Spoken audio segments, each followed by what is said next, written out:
I'm just going and driving. And then like I remember crying. And Addie's like, Mommy, what's wrong? And I was like, oh, nothing. I'm just like happy. Like I'm so happy. But I knew deep down I wasn't. And I just couldn't figure out what was wrong.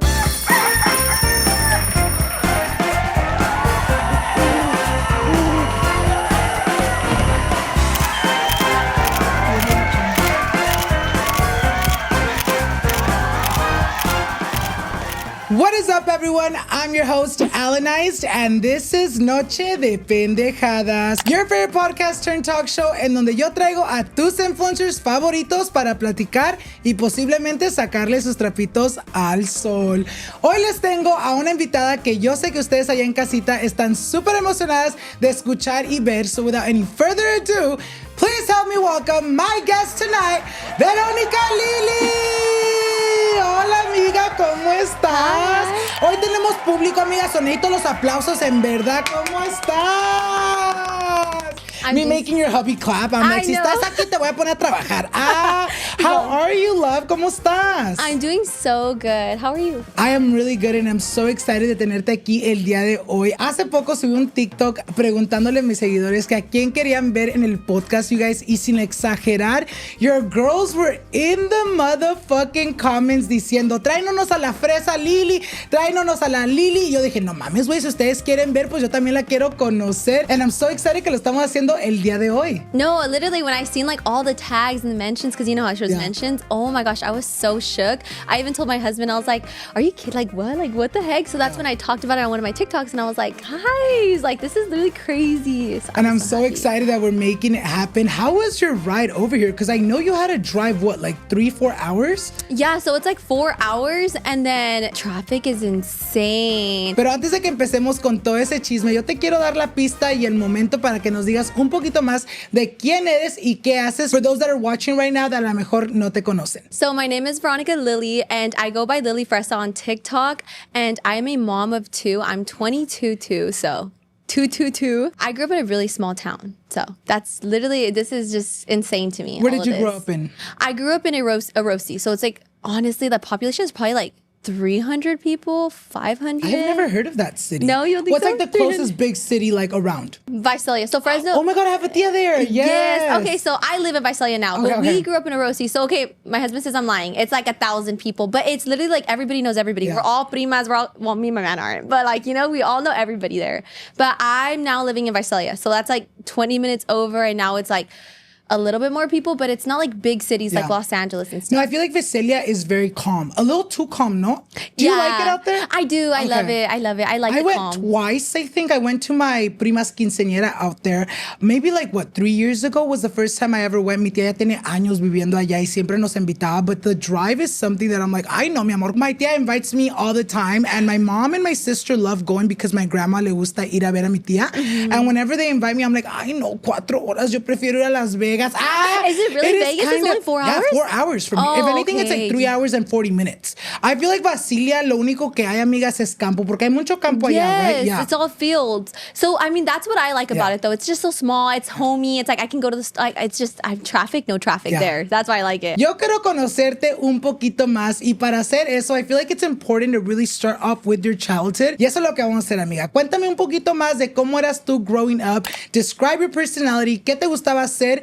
Cuéntanos un poquito más de cómo era Lili de niña chiquita. So growing up, well, I grew up with my mom and my sister. My mom had us at the age of, I think she was 17 when she had my older sister, and then 18 when she had me. So me and my sister are like a year apart. So as soon as I was born, I already had a sister. I already had my partner in crime. We did everything together. My mom even dressed us like twins. Aww. Like, yeah, my mom thought she had twins. I'm like, Irish twins maybe, but not twins. But my mom had both me and my sister, and we grew up together at my grandma's house. So it was like my grandma, my tia, my mom, and it was me and my sister and my grandpa. We were all in like one little house, like 2 bedrooms.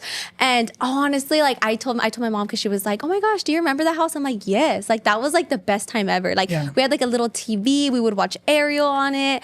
And it was so funny because they had like a huge, it was probably like a queen size bed or a full. And right next to it, there was like a twin size bed. And we would sleep, like me and my sister in the twin size bed. Like right next to it, my tia and my mom would sleep on the queen. So it was like right, and that was like the whole wall. Yeah. Like literally, like the whole room Like your was whole just space, that's it. It's 2 beds and a TV. Si quieres jugar, aquí. Literally. It's like a little square. Yeah, the house was super small. My grandma still has it till this day. So yeah, like we grew up it was just us, tight knit. And then my mom met my stepdad. So yeah, like it was a huge like, who the heck is this? Because I was just used to my mom. So I had a sister growing up, my mom and my stepdad. That was all of us. ¿Cómo tú y tu sister se llevaban growing up? Do you feel like, you mentioned you guys were like besties? ¿Quién era la más peleonera? ¿Quién era la más rebelde? What was that relationship like growing up? Honestly, it was me. I was a really bad kid. But you know what? Now that I'm older and I understand kids a lot more and I understand like life and just, with experiences and stuff, I can genuinely say that I was just a broken child. Yeah. Not like my mom did everything she could for us. I feel like we had a really, really, really good life. Like my mom, she was like a super involved mom, like for everything. My mom's like, we would have spirit days and my mom would bejewel all our shirts. Make like, the crazy hair day. Yes, like my mom was like that. Like she was like that. We had T-ball and there was no coach. So my mom and my stepdad signed up to be our coaches. Like they're just like, my mom, like she loves like no other. Like my mom's she has a big heart. But me, on the other hand, I grew up without my dad. He was in the picture, but not in the picture. Yeah. So he was just in and out of prison a lot. And honestly, all we knew him by, me and my sister, was just phone calls. So I grew up very angry because I didn't understand that. Yeah. And my sister was just more like, like, so what? We don't have a dad. Like, who cares? And me, I'm like, why? Why isn't he here? Who's that? Tú lo sentías más. Yes. ¿Por qué? Yeah. I think because I was like a wannabe daddy's girl.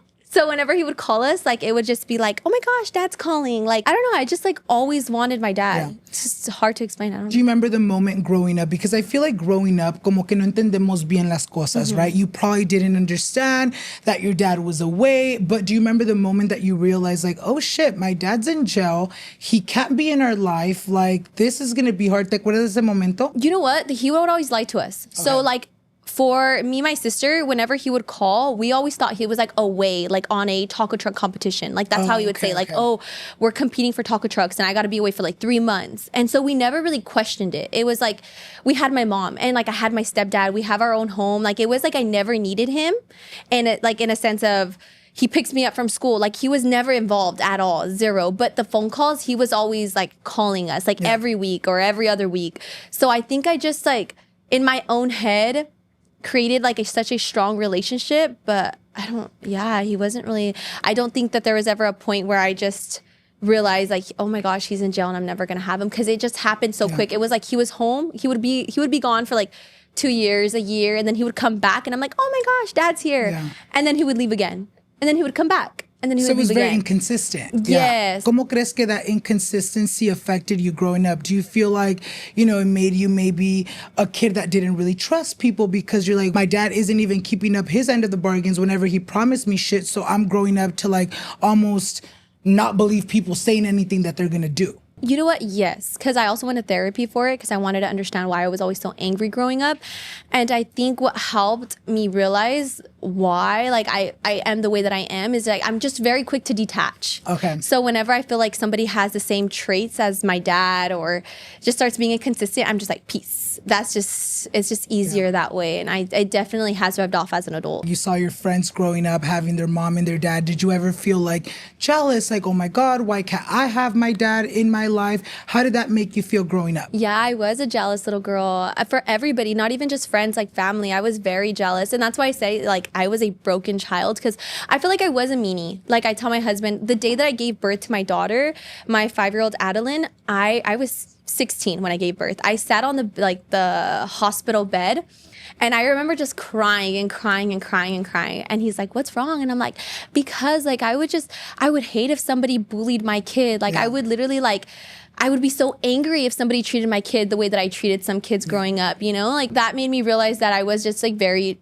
jealous kid only because I was brokenhearted. So whenever I would see somebody with their dad, or like my cousin had like a really good dad, so he was always building her things and just like making her things, and I felt like it kind of made me a little bit jealous because Yeah. I'm like, dang, like she has a good dad. Like, why can't I have one? Your mom se volvió a casar cuando tú tenías que como 3 años. Do you feel like you were able to see him as like your father figure? Or was it something like, no, tú no eres mi papá, yo no te voy a querer o aceptar como papá? How was that relationship? So he did come in our life at like, I was 3, my sister was 4. And honest, I did not like him. And that's so sad to say because I love him now and my girls love him with all their heart. Like right before I left, my daughter's like crawling and she's like, Papa, Papa, like, and my other one's like asking for topes. Like they love him so much. And I just like regret being like that, being not like accepting of him because he was a really good stepdad. I'm telling you, like he would be our coach for baseball. He would pick us up from school. My mom wouldn't pick us up. She would work. And so he would pick us up with McDonald's. And he was just such an involved like stepdad. I don't think that there could be like any better stepdad than him. And I just didn't accept him as a kid because I just felt like he was the reason why my mom and my dad weren't together. I was just an angry kid. So if me and my mom, we would like bump heads. I wasn't ever like, oh my God, you left my dad. Like, no, I would just be like, I can't wait for my dad to come. Like it was just, I wasn't mad at her, but it was, I can't explain. Like it just, I just wasn't mad at her for leaving my dad because I understood it. I knew he was like an ass from since I was little. Like you can kind of, you know, when you're little, you're just like, But like I just wanted him there. But with my stepdad, he was the one who got all the heat. I'm like, he got all the smoke. I'm sorry, he did. ¿Tú mirabas el esfuerzo de tu stepdad and you still would choose to be like, me vale verga? Or was it something that you kind of saw as you got older, like, oh shit, you know what? I really do remember my stepdad doing his best to like be the father figure we didn't have. But like I was such a bitch to him. Was that something that later on you kind of understood? Or tú desde el principio decías, damn, I'm really a bitch for no reason to my stepdad? No, I knew I was a bitch. Like I knew I was because anytime we would have like an argument or he has videos and he would do that all the time. So I would always get mad because I'm like, why are you videoing me? But now that I'm older, I'm like, damn, like now I know why. So one time we were sitting down in the car and I don't know what I wanted, but we were like arguing for something and he's recording. He just got out of work. He was like working 10, 11 hours that day. And he's like holding my little sister in like her little carrier and my older sister's walking in front of me. We're going inside the door and he's recording, right? And he knew something was going to happen because he already knew me. And he opens the door and hits my sister, my older sister, a little bit like on the head. You know, when he opened it, she's like, ouch. And I was like, you see? You're a piece of pizza. And like, I was like, you're a piece of pizza. And I was probably like 6, 5 saying that. And I'm like, look, you always hurt her. You see, you're so rude. And he was like, okay, Veronica, just get inside. Like, just get inside. We could eat, blah, blah, blah. And I'm like, no, you're so rude. You can't even apologize to her. He's like, I'm sorry, Vanessa. Like, yes, she knows I'm sorry. And I'm like, you're so rude. And I would walk inside like, oh, little, like, you're so rude. You're so rude. Tú se le hacías más de pancho que tu mamá. Yes. Yeah. I feel like that's very normal, though. You know what's so funny? We were just having this conversation on Thanksgiving night because casi igual, my boyfriend and my cuñada's dad was not in the picture growing up. And, you know, they had their stepdad come in very early on. They were telling their stepdad, like, you know what? Like, we're so happy that you really stepped in. My cuñada was very aferrada a su dad. I think my boyfriend kind of already, like, had that resentment, like, very early on with his dad because he was a little bit older when they kind of split. So he really did see things for what they were. But my cuñada was so stuck on, like, being daddy's girl. Yes. Being like, no, my dad's the best dad. My dad's the perfect man. And then, later on in life, even though she doesn't have, like, a horrible relationship with him, but I feel like she sees him now for who he is versus the dad. When did that moment hit for you? Like, when did you realize, like, you know what? Growing up, I wanted to see my dad for the good of him. Now, as I get older, I really see him more as the human he is versus the lovey dad that I want to, like, a huevo tener. It was like right before I had Adeline. He was in prison for about 5 to 6 years. I can't remember exactly. And he got out my freshman year. So that's when I'm already older. Like the last time he seen me, I was probably like in 3rd grade. Like I was a baby. Like I had no idea what was going on. I just loved my dad, right? So when he got out, when I was in already like freshman year, I was already older. I understood things. So I think the first time ever I realized like, oh my gosh, he's an ass. I went to go help him. He would do like tacos and stuff like that. So I went to go help him, like out of like the kindness out of my heart. He was like, oh yeah, I'm gonna pay you guys whatever. He paid like $30, which I didn't care. I was like so happy to be around my dad. Like I even had pictures that day. I was like, oh my God, me and my dad, like after not seeing him forever. So then that day we get into a little argument and he just starts like cussing like, oh, you fucking bitch. And like all this stuff. And I'm like, oh, this is my dad? Like that's Ew. I just didn't expect my stepdad would never. Like I've never heard my stepdad call my mom names. I've never heard him yell at her. I've never heard them fight with each other. If anything, we were just like, ew, like, because they would kiss and they would be like hugging. Y tampoco a ti tu stepdad was never like, ay, pinche niña pedorra. Like, you know, like very much like, because if you were a bitch, like to him, like, did he ever like lash out at you? Never. Okay. Like never, so never, it was like a whole different, like. Yes. If anything, my stepdad would just be like, hey, like when I would argue with my mom, he'd be like, hey, that's my wife. Like, don't talk to your mom like that. So he was always like very level-headed, very cool, very just like, like, I don't know, just like the dream dad, you know? And when my dad did that, my biological dad did that, I was just like, I remember comparing the two. I was like, oh my gosh, like he just called me a bitch. Like I cried because I was so disappointed. I wasn't even mad. Like, bitch is like, oh my God, that didn't hurt, you know? But like the fact that it was coming from my dad, this guy that I thought was like the knight in shining armor, he was like, oh my God, the best dad in the world. And the fact that he called me that, I remember like that was when I was like, oh my gosh, like, this is not who I thought he was.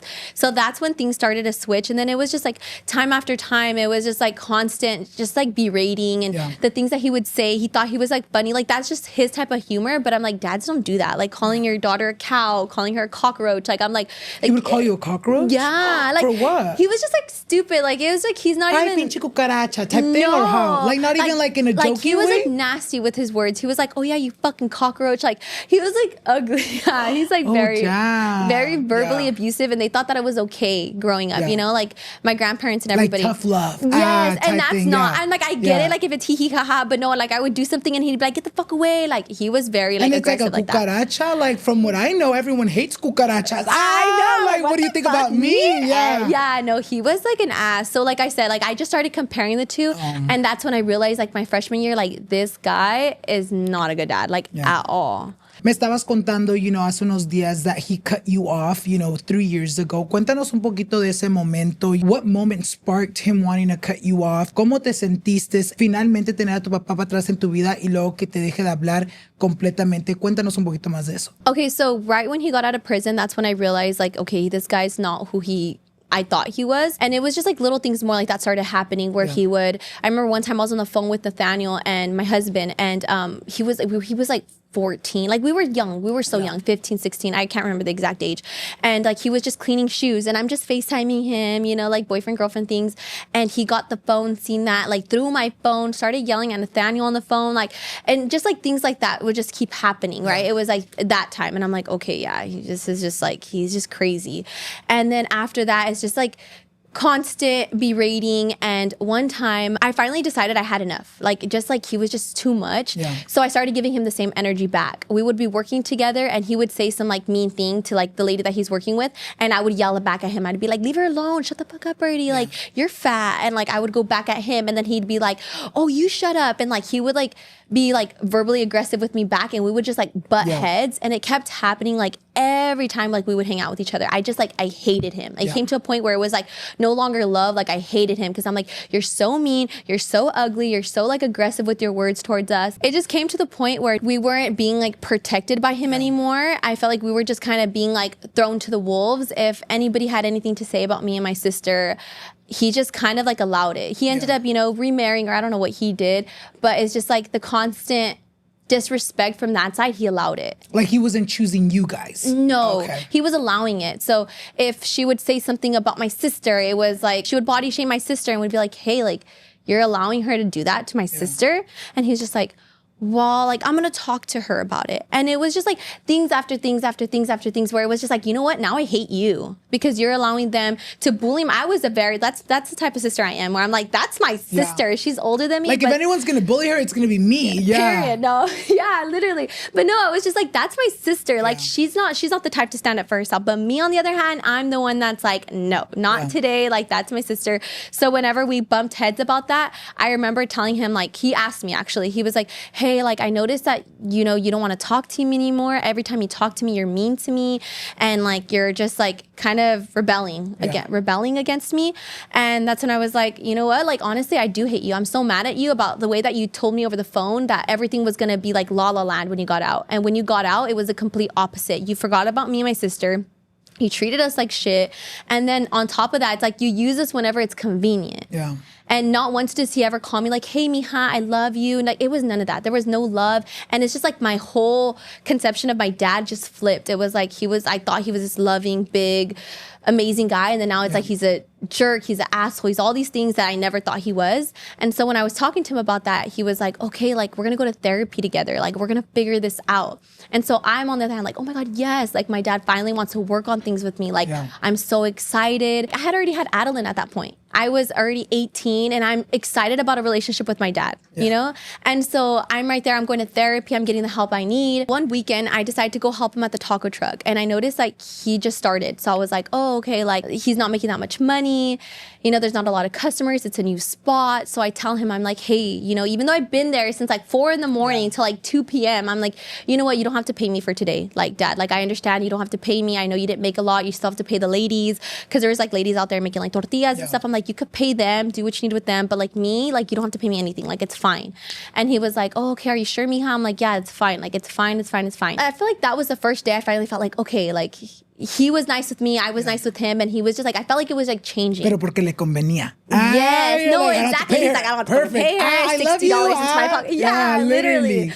So I was like, okay, whatever. The next day, I go help him again at the taco truck, and this is like his regular location. We go and we do the regular schmegular thing, and that's when after we go to a birthday party. And I even go after, keep in mind, I worked 2 days, like 12 plus hours, 4 a.m. to 3 p.m. For free. Yeah, for free the night before. And then that day, again, working again. And I'm like fucking exhausted. So I go pick up my daughter and we go to like the birthday party, right? We get there, I take gifts and stuff like that. And as soon as we get there, we all got along really, really, really well.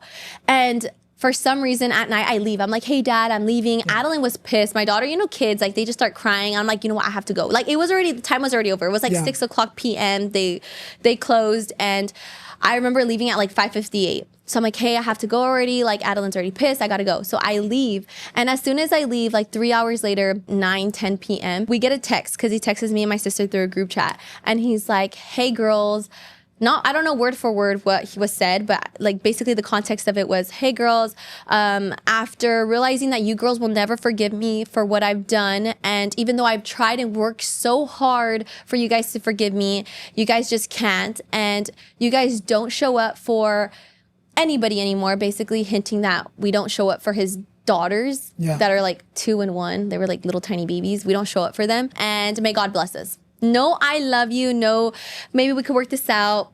Nothing. Like it was just, that was it. How did it feel reading that message? Because I feel like, you know, when kids come from broken families or broken homes, it's usually, you know, the child cutting ties with the parent. Because, you know, I feel like parents are very much like, no, even if they have like a shitty child, they're like, no, es mi hijo, es mi hijo, es mi hija. You know, how did it feel being the roles reversed, where you're like, oh shit, he's cutting us off, we should have been doing that? How did that feel in that moment? I was just so angry. Like little Berito started coming out again, where I was like, what? I was already ready to square up. So as soon as he sent that text, I remember calling my aunt, because my aunt was like my sister. We actually we grew up watching you. Aww. Yeah, after school, we would like sit on her bed, we would eat hot Cheetos, and we would get hot Cheetos and cheese. ¿Cómo estás, pinche pendeja? Vete a la verga. Yes, period. Hola la tía. I love it. Yeah, so we grew up watching you. And well, that day I called her because she was like an older sister to me and my sister, but that's his sister. Okay. And so we called her and we were like, hey, like, this is happening. Like, what the fuck's going on? And she's like, oh, maybe he's drunk. Like, I'm going to ask grandma. We're going to see what that's all about. And that was it. And then I called my sister. I'm like, hey, did you see that? And she's like, Vero, like, this is Dad. Like, I've told you over and over again, like, this is just what he does. Like, so what? He wasn't in our lives before. He was half-assed in it. Like, who cares? Yeah. And that's when I was like, you know what? Like, I'm going to say something to him. Like, if he thinks that, like, he's going to, like, just walk off like a little fairy tale land, like, I just cut my 2 daughters off. And, like he think he did a little mic drop. Yeah. I'm going to have the last word, baby. Exactly. Yes. Like, pick the Mac back up, bro. Like, I'll pick it up. Yes, I swear, exactly. Yes. So I was like, okay. So then I texted him back and I'm like, you're literally a loser. And I just start going off on him. I'm like, I could never imagine my husband doing this to my daughter. Like, you are not a dad. When you decide you want to come back and be a dad, it's going to be too fucking late. And I was just so angry because because I'm just like, now I'm a mom. Yeah. Now it's no longer like I don't see you just as like my dad. I see you as a dad. Yeah. And I'm like, I don't know any other dad that would do this to their kids. And so when he did that to us yet again, like probably this is like the 5th time he's done it, I was just like, this is it. Like, this is it. This is where, like, and I literally told him in the text, I'm like, never come back. Like, I literally hate you. Yeah. And after that, never responded back. Would you want any type of like reconciliation, or do you feel like you're at a point in your life where you're like, you know what? You didn't come through when I needed you to be there. Now I don't want you here for my peace. In a way, I thought so right before, like, coming on here. I thought that there would be like a little bit of me, because I've gone to therapy, like I've learned, and I even like with anybody's in life who's ever wronged me or made me feel like less than or treated me horribly, I'm just like, we can move past it. Like, I can see you for who, not for what you did to me, but for who you are as a person. Maybe he was a broken child growing up, maybe he doesn't know how to love, maybe because he wasn't loved. And so like I start thinking deeper into it, and I'm like, okay, like I would like, okay, maybe I could talk to my dad again. Maybe that was a day he was like super drunk and stupid. And then before coming on here, like after 2 years of not messaging me, I've given birth in those 2 years, I've given birth. My daughter is now 5. We bought a house, and it's just like, I feel like we're doing like, I'm like okay in life. And it's just like, he's not decided to come back at all and just wished me, like congratulate me, not apologize, nothing like that. If anything, he's like berated me more to family. It's like, oh, Vero this, Vero that. And it's just, even family has decided to message me and go off on me after everything that's happened. It's like, he's constantly like kicking me while I'm down. And then right before this podcast, he decides to text me like, hey, if Vero says anything, like let her know she can basically talk to my lawyer, you know? Like, and it's like, time after time after time again, it's like, I've forgiven you first, I've forgiven you again, even with no apologies. I've forgiven. And I think like I could see past like all of this, and it's like, you still decide to treat me like shit. Yeah. It's like, for what? I feel like I don't even do anything to him. I don't even hate him. I don't. And it's sad to say that I don't hate him. But it's like, what could I do? I feel like llega un momento en tu vida, you know, what's so funny, because I've had this conversation with, you know, my boyfriend before, where he's always felt like, you know, fuck my dad, fuck my dad, fuck my dad. But as he's gotten older, he's kind of been like, you know what if I do have a relationship with him? What if I do try to rekindle? And then he'll be like, no, because, you know, my dad's this way. He's not going to change. Like, if he wasn't in our life when I needed him, why now? And, you know, my boyfriend was telling me, he's like, you know what? Even if I try to rekindle, I feel like my life is so different now. Like, I already have the people who I care and love for, that to add my dad back in the picture, it's like, I have to make time for him. I have to make time to like try to heal that relationship. Y es mucho. He's like, no, yo tengo mucho going on in my life, that for the peace of mind, yo lo perdoné, que haga él con lo que quiera con su vida, pero con la mía no. You know what I mean? What piece of advice can you give, you know, anyone watching right now that maybe has gone or is currently going, you know, through something similar, where like a parent is absent, where a parent is almost doing what they've done to you? What piece of advice can you give anyone watching? You know what helped me kind of realize that I will never have that relationship with him, no matter how much I dream, no matter how hard I pray. What helped me was going to therapy. And the way my therapist explained it was, he said, this is the amount of love that you want and you need in your life, and this is the amount of love he can give. Yeah. It's never going to match. He's never going to love you the way that you need. So it's like accepting him back and back and back again. It's just going to keep hurting you. And now as a mom, I'm like, if he couldn't be a good dad, he's sure as hell not going to be a good grandpa. And I do not need that around my kids. My rain will never wet my babies, ever. Un momento where you're like, you know what? Instead of wanting this love from your dad, you're like, mejor yo me voy a enfocar en darles todo el amor que yo hubiera querido a mis hijas. You know what I mean? Yes. So I feel like now you're like, you know what? I'm tired chasing love. I'm just going to give love to my kids so they won't ever feel the way I felt growing up. You know? Exactly. And I feel like I have, like, their dad is amazing. I'm like, my husband is the dad that I've always dreamt of. Always. I don't cry. I love it. Yeah, always. So I feel like they have what I missed and what he also missed, because we both didn't have our dads growing up. So that's the best thing I could do, is not repeat the cycle. And I feel like I have it. So do you feel like that's kind of like healing you too? Oh yeah, 100%. 100%. I see them playing and I'm like, cute picture. You're like, I love lo it. que yo no tuve, pero ellas están tuviendo de más. Which I feel like is the goal. I feel like, you know, we can go through shitty shit in life. We can be down, but that doesn't mean you have to repeat the cycle. You know what? If you felt this way, I'm going to make sure that my kids don't feel this way. And I'm glad that you're doing that. Amigas, stop what you're doing right now porque te tengo esta noticia que se acaba de anunciar. Gloria Trevi is coming to the US for her only 2026 concert and it's happening February 28, 2026. ¿Y qué creen, amigas? Es su cumpleaños. So, imagínate celebrar el cumpleaños de Gloria Trevi con Gloria Trevi. Ustedes saben, amigas, que yo ya he ido a unos de sus shows y me morí el momento que la pude conocer. Sus conciertos son de lo más icónico, amigas. La energía, los bailarines, todo, amigas. Se va a estar presentando at the BMO Stadium in LA, so don't play yourself. Get your tickets now before they sell out, porque ustedes saben que they will. Nos vemos ahí cantando, sweating, yelling, and living our best lives. So apuren, amigas. Vayan y agarren sus boletos. With that being said, we'll get back to today's episode. Quiero platicar un poquito más de cómo eras tú en la escuela. Platícanos, were you like the loud kid? Were you the quiet, the popular, the shy kid? Cuéntanos un poquito cómo te iba en la escuela a ti. In school, I was always super like academically involved in things. I was always busy. That's what it was. I kept my mind busy. And I think that reflects me now as a parent, as an adult. I like to keep myself busy. So as a kid, I was always in sports. I did a little bit of soccer growing up. I did basketball for a year. Not for me. Whoever plays basketball, you guys are amazing because I can't. But I did a little bit of volleyball, and then I did softball, I did dance, and then I did cheer. Damn, you did it all, girl. I tried no te quedaste con las ganas. You're like, I'm gonna find one thing. Yeah. You're like, what the fuck am I good for? Exactly. Making videos. At least period. one thing. That's the only thing. Right? I'm like, fuck, yeah. if I can't play volleyball, I gotta do videos. You're like, fuck it. Exactly. So no, I just kept busy a lot. My 8th grade year, I ended up getting with my husband now. So in school, I didn't really have like a friend group that I'm always like, oh my gosh. Like, I mean, I did have friends, but I was very attached to him. Okay. Yeah, I was like, ew, I was like the little girl, like with the little boyfriend in the aisles. Like, yeah, that was me. I was very lover girl. Cuéntanos un poquito más de eso. You guys meet in 8th grade. How did you guys meet? Who made the first move? How did he ask you out? And what was the beginning of the relationship like? Do you feel like you guys started off very like, we're kids, let's just love each other? Or was it toxic because you were so young too? Actually, I think I made the first move. Okay. Yeah, I did. City Girls down, but it's okay. I didn't message him. I followed him on Instagram because I had seen like a picture he was tagged in and I was like, oh, you cute. Okay, follow.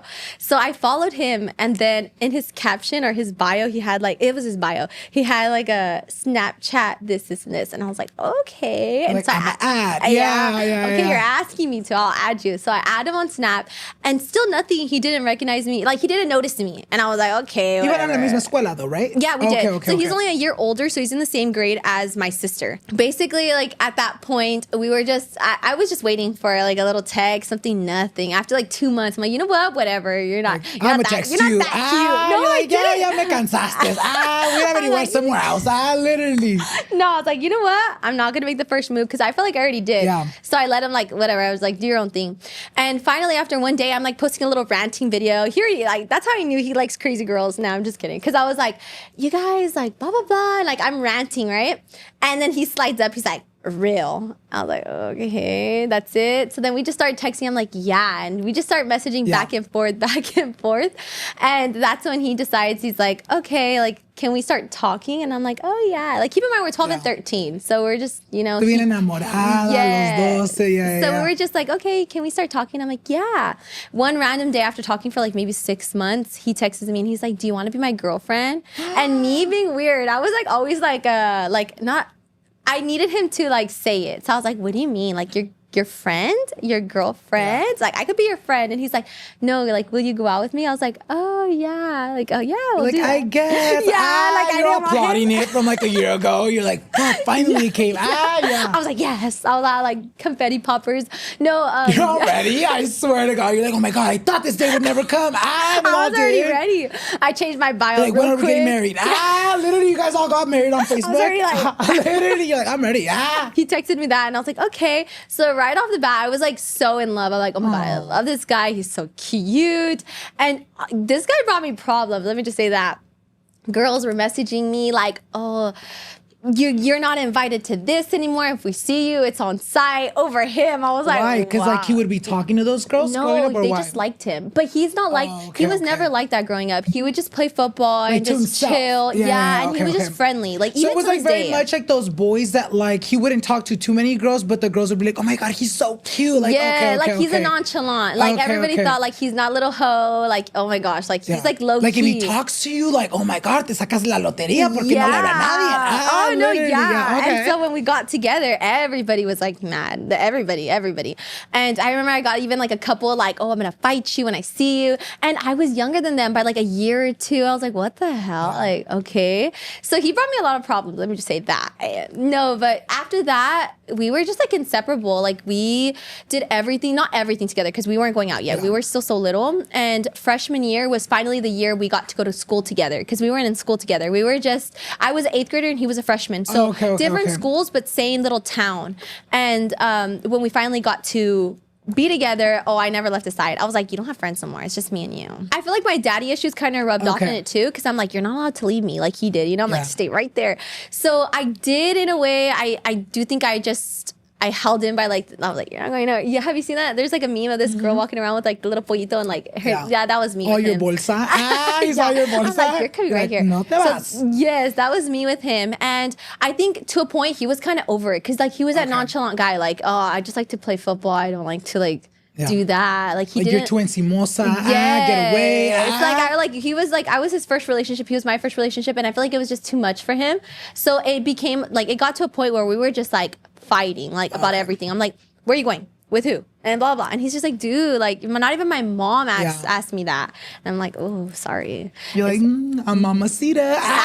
You're like, but mamacita do. Exactly. That's crazy. No estás contando. Okay, so you get pregnant at 15. Cuéntanos un poquito más de eso. You know, what was it like? Were you having symptoms prior that you were like, oh my God, I need to take a pregnancy test? ¿Qué tal que estoy embarazada? What was it like el momento que te das cuenta que sí estabas embarazada? ¿Y cómo le dijiste a él y cómo reaccionó? So right before I found out I was pregnant, we actually broke up because I was very like toxic and I think he was just over it. So like having like a 6-month break, I finally was like, okay, you know what? I am annoying. It was too much. My mom even talked to me. She's like, okay, Verito, if you're gonna have a boyfriend, this is how it is. And if you're gonna be too much, then I'm not gonna allow you to date. You're not gonna have a phone. You're not gonna do this. You're not gonna do that. So my mom was very actively involved. Like she knew I had a boyfriend. She knew like, okay, my daughter's too much. Like, let me just talk to her. Let me like calm her down. So that's when I realized like, I do want to be with him. I have to, you know, calm down. I have to grow up. And that's when we did. I decided, okay, like chill. So about 6 months after breaking up, or a couple 3 months, I can't remember, I ended up pregnant. And the reason why I felt like I was pregnant was because I remember in the car ride with my mom, my stepdad, my sisters, like we were all on our way to a rawhide game, which is a baseball game. And we're like sitting down in the car and I just started like gagging. And it was like 10 a.m. Like, why am I gagging? I was so nauseous. ¿Nunca te sientes así? No, never. Okay. I mean, I actually am, but only in the cold. But at this point, it was like warm. So I'm like, what the heck? So I start like kind of getting like skeptical. I'm like, oh my gosh, like, what is it? What is it? What is it? So I tell my stepdad and they pull over and he's like, oh, like, he gets a Red Bull or something. And I'm like, oh, can I have a little bit? And he's like, no, he never believed in like energy drinks for kids. So I was like, oh my gosh, like what is it? And I just would not, the nauseous never left me that entire day. So the next day I was like, oh my gosh, like, am I pregnant? Am I pregnant? Am I pregnant? I just kept thinking about it.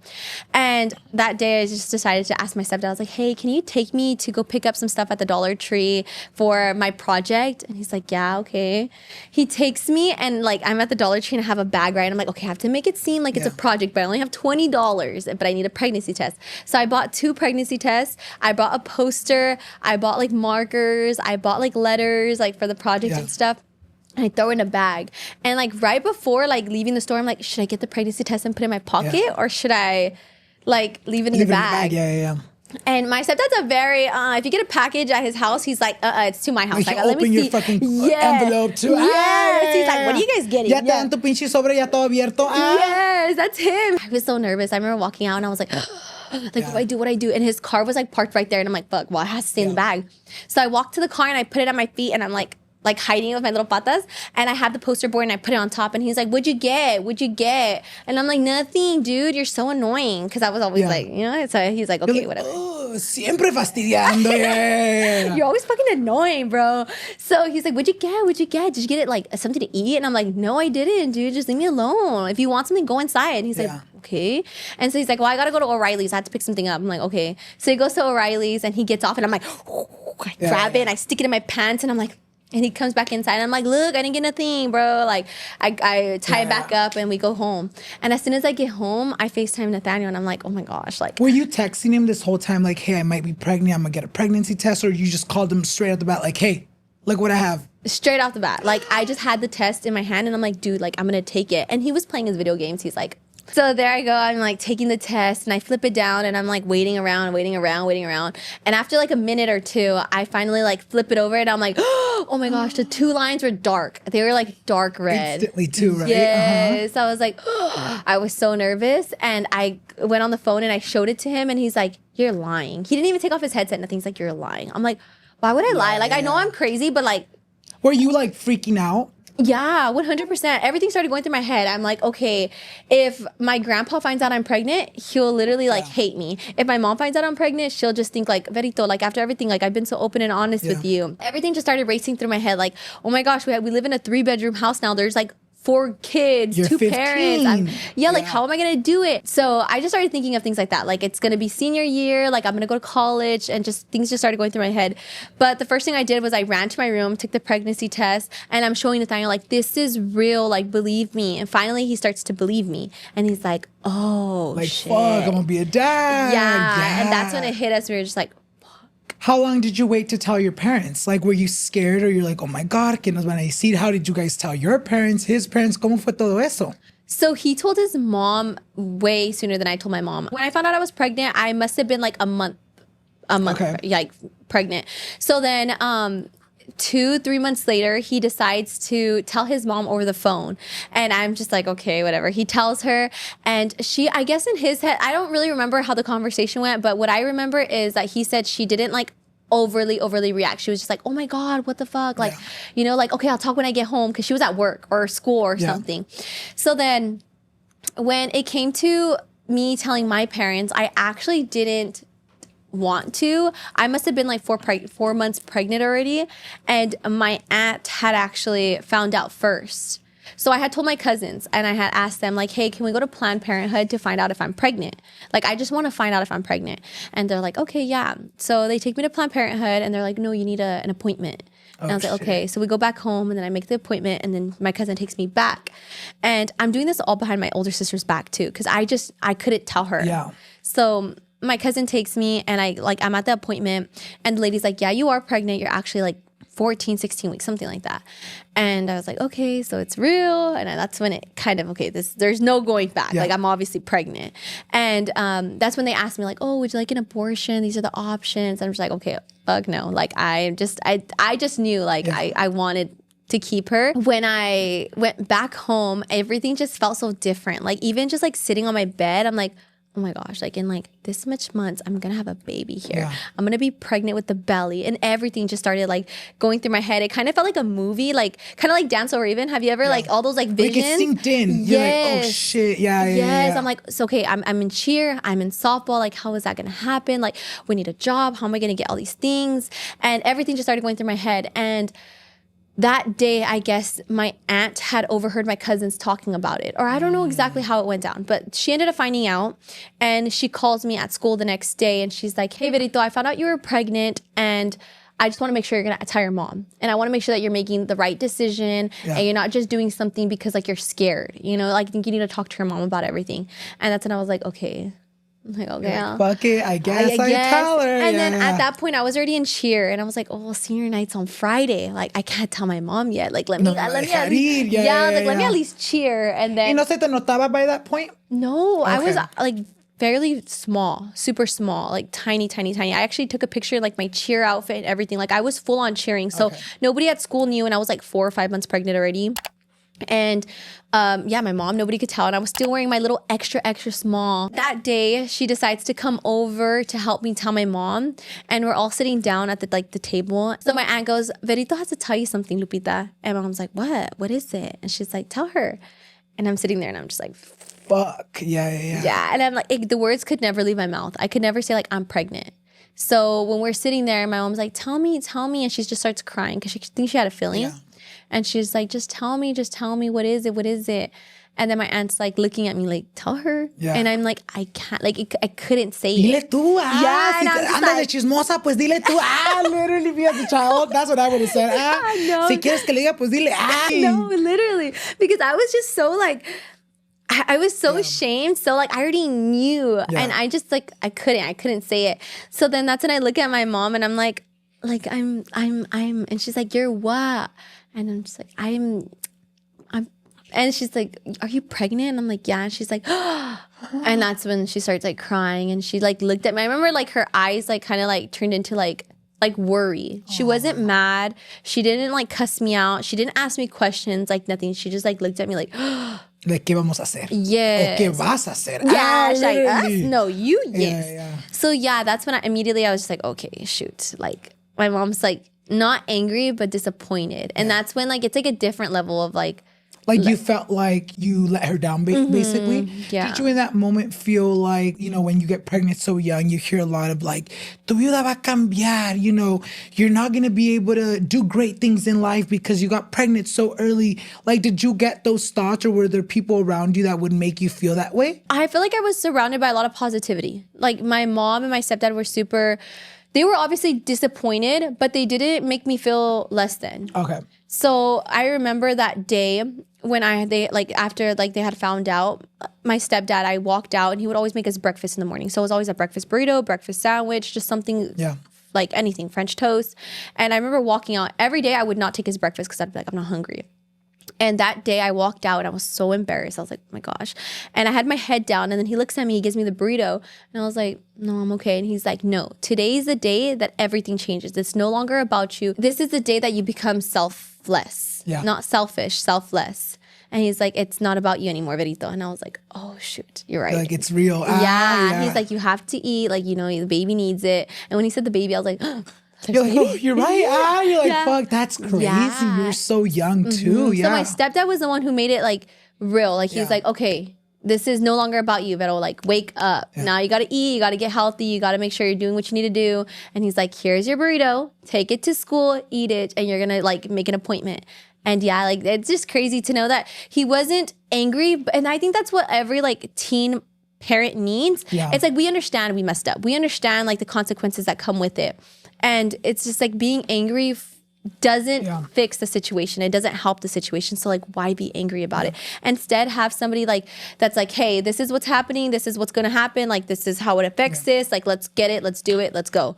And when you have that sort of person like by your side, you just feel like supported. Yes. And like, you could do it. It's not so negative. And my stepdad was like that. My mom 110% was like that. But something that they never did was like, oh my gosh, I hope you're having a boy. Like they were never like that. They were very much like, this is serious. Like this is not hee hee ha ha. Like they were excited, but they were like, not like, oh my gosh, she's pregnant. She's pregnant. Yes. It's more like, you know what? She's pregnant. Let's go ahead and see if everything's okay. Let's guide her through her pregnancy. Let's make sure she and the baby's okay. But it wasn't something that they were like screaming out of the top of their lungs. Like, Perito está embarazada, you guys. Yes, okay. No, like at all. Like, and that's what's so like different, because I remember when my husband told his family, it was just so different because they were like that. Like, oh my gosh, she's pregnant. Oh my gosh, I wonder what she's going to look like. I wonder if she's having a boy or girl. Like they threw me a whole gender reveal versus my mom and stepdad were just like, she's pregnant. Like, what the fuck are we gonna do? Yes. So a gender reveal to them was like, what the heck? Like, you want to throw a gender reveal for a 15 and 16-year-old? Like, no. So it was just so, the views were just so different. Like, my mom was just, this is serious. And then on the other side was just like, well, you're having a baby, so it's exciting. I also do feel like the expectations are a little bit different for the women and for the male.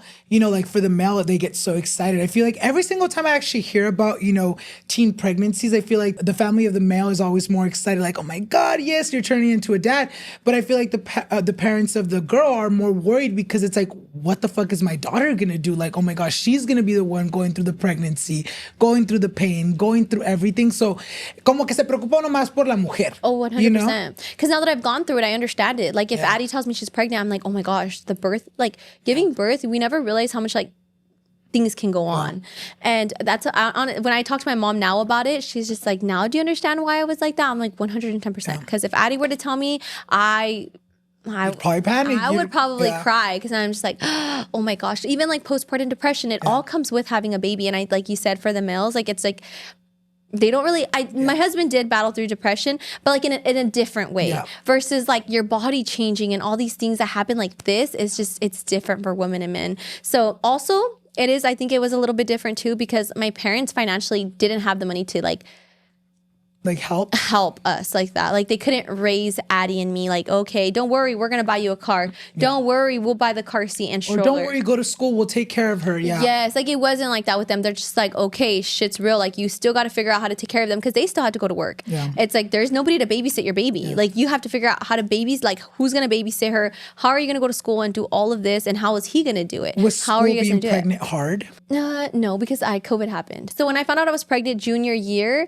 I was very tiny. And then I gave birth in April, and that's when the shutdown happened in March. So I didn't even get to be like super huge because even like right before then, I was already doing classes online because I graduated early. So I didn't go back to school in my senior year. I graduated junior year and that was it. So I didn't really have to go back to school with a kid and all that. Like we were all Zoom after I had Addie. Did you ever see anyone in your school years like be pregnant where you were like, oh my God, I know I'm going to get those stares like she would. Or I know people are going to be talking like, oh, she's pregnant. Like, did you worry about that a little bit in the beginning? You know what? Yes. Because I feel like I would force my pants to fit. I remember when my belly started showing, I would get like a little chongo and I would wrap it around my little button and I would make it fit because I'm like, nobody could know. They have to think I'm skinny. Even though they already knew. Like it was already out there. Like I posted the gym, like Addie was a girl. I had already posted all of that. But in my own way, I was just still like, I'm not pregnant, guys. Like it's still verito. Like I'm still like hee hee ha ha. It just wasn't, I guess, I also think nobody really cared in my school.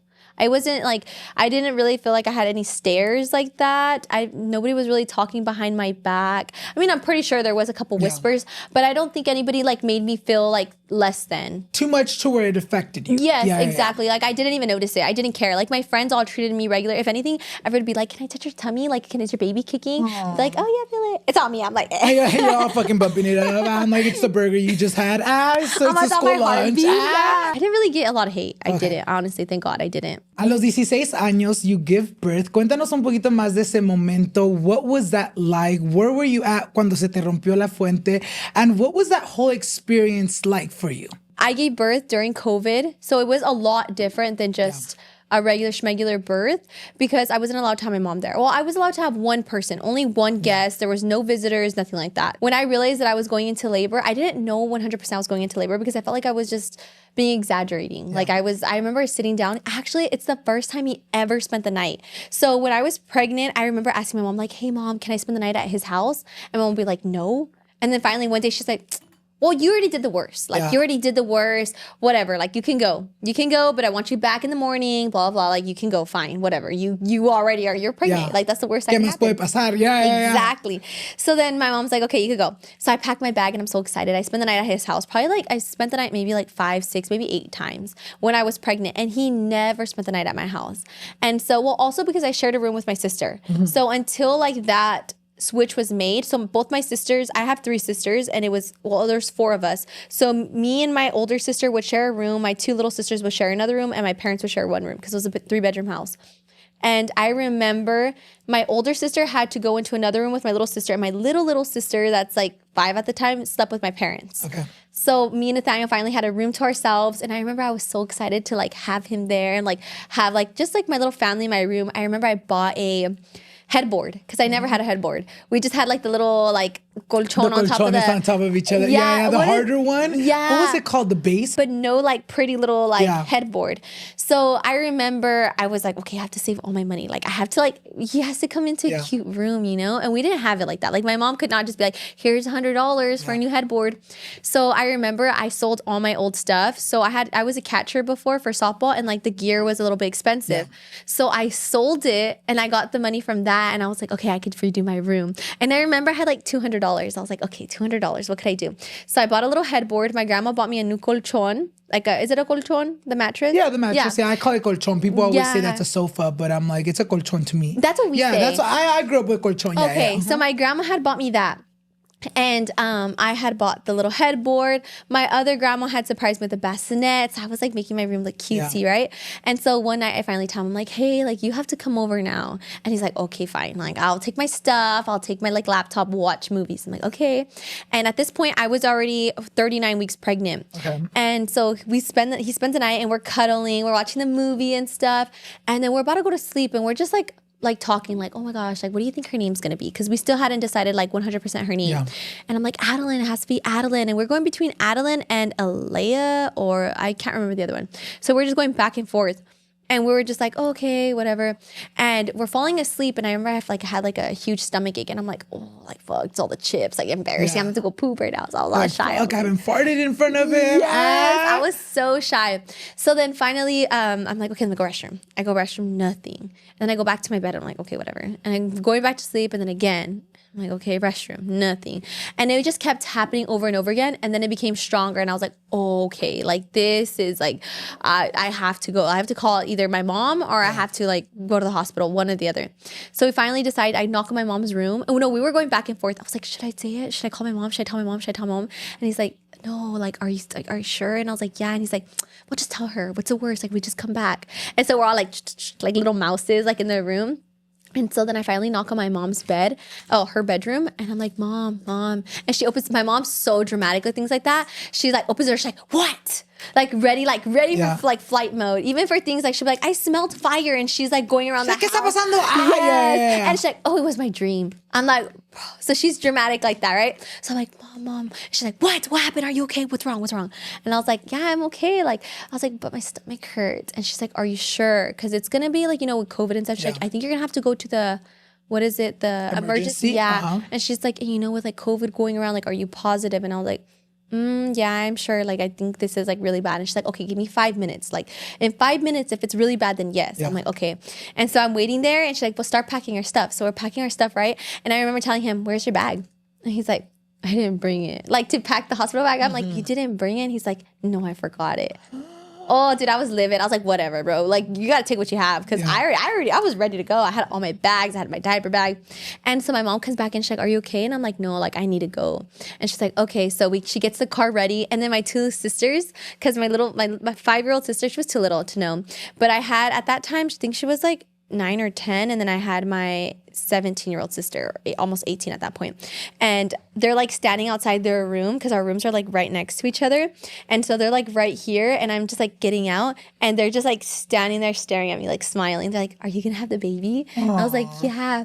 And so then we were all just like giggly. I wasn't too scared because like the pain was a lot. Oh, okay. And then like seeing my sisters happy, like it was just like everybody, like my mom was even like a little bit. You weren't scared of the labor?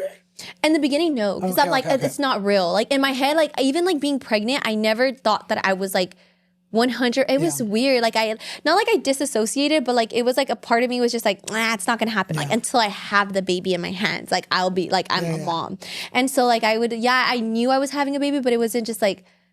I guess I just didn't connect, like... No te la creías. Yes. It felt like fake. I'm living a dream or something. Like, it's not real. Yeah. And so finally we leave, right? And I remember my mom was like crying. She's like, oh my gosh, like, are they going to let me in or not? And she already knew there was only one person allowed. And so my mom goes to the front desk and she's like, hey, like my daughter's giving birth, whatever. We're still in the car. And they're like, okay, one visitor. Like one more person with her. My mom's like, well, she's underage. And she's like, she's pregnant. So one person and that's it. And then I was like, oh, okay, fine. And so Nathaniel and me go in there together and she's just like sitting in the car and she's like, Verito, let me know if anything happens. Like, let me know. Yeah. And that day, it happened so fast. I went in at probably like 2 in the morning and then I had Adeline at 5 in the morning. Oh, shit. Only 3 hours in labor. Okay. And they were going to send me home because I wasn't dilating. So I was contracting, but there was no dilating. And they were like, oh, okay, like basically they thought I was over exaggerating. Like, okay, yeah, we see the contractions, but you have no diet. Like you have like another 2 days to go. Yes, like exactly. Okay. So then they were already getting my discharge papers ready. And I remember it like flipped. From like 30 minutes to like next, I was just like going crazy. Like I was screaming. I thought girls were dramatic when they scream. No, I was holding onto the railings and they didn't give me no epidural, nothing. Like they had given me that thing to start giving me. Like the IV? Mm-hmm. So they had put the IV in, not the IV, but they had basically got the needle ready and they hadn't given me anything. Oh, the catheter. Is that what it is? It's like, I don't know. We're not nurses. You don't know what I'm saying. I'm like, we're TikTokers, not nurses. I don't know the terminology. Like, but I know I get that you. That little thingy in the thing. Yeah, so we're waiting there and I remember I'm like, oh, can I get something? And so Nathaniel, I'm like, go tell them. And he was little. So he's like, we already told them. Like, they're coming. And I'm like, no, go tell them. And so finally he's like, he gets out of the room and he's like looking through, scratching his head like a little kid, you know? And he's like, whose little brother is this? The nurses. They're like, hey, somebody came to the wrong department. So he's like standing there. He's like, excuse me.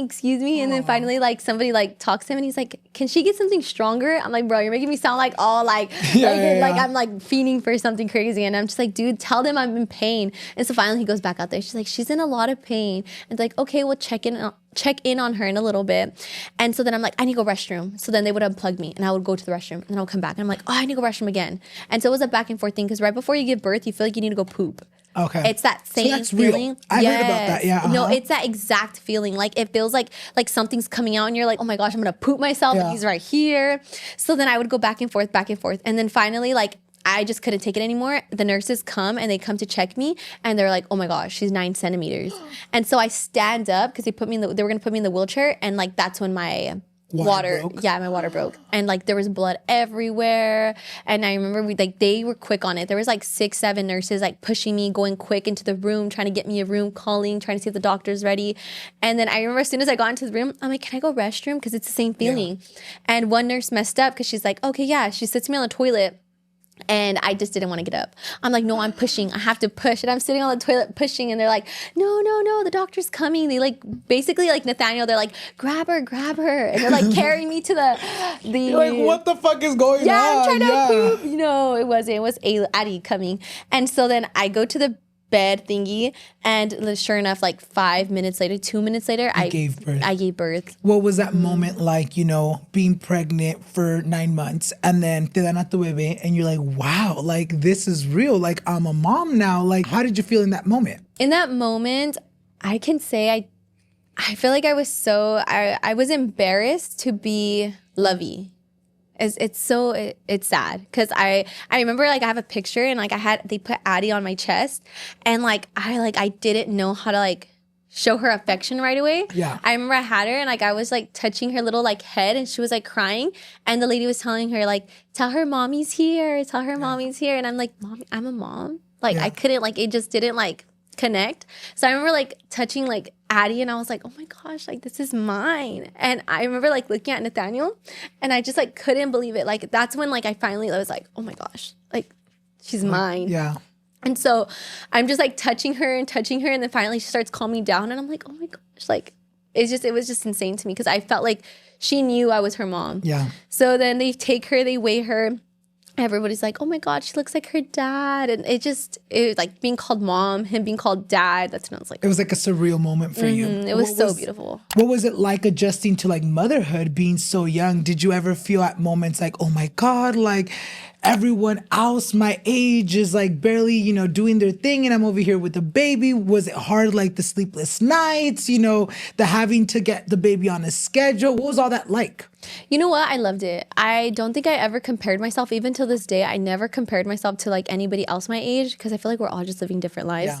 And I remember I had my friends over and they were just like shook. Like I think that was the first time where I was like, oh, like the last time I seen them, I was just a little girl. Like, and now I'm a whole mom. But I think for me, it was just like I was just ready. Like, okay, this is my baby. Like, this is mine. This is my Addie. Like, I just adapted to it quick. It's like what they say, like as soon as you have a baby, like that mommy mode gets activated. Yeah. Like, oh shit, ya no soy una niña anymore. Like I have a whole baby to take care of.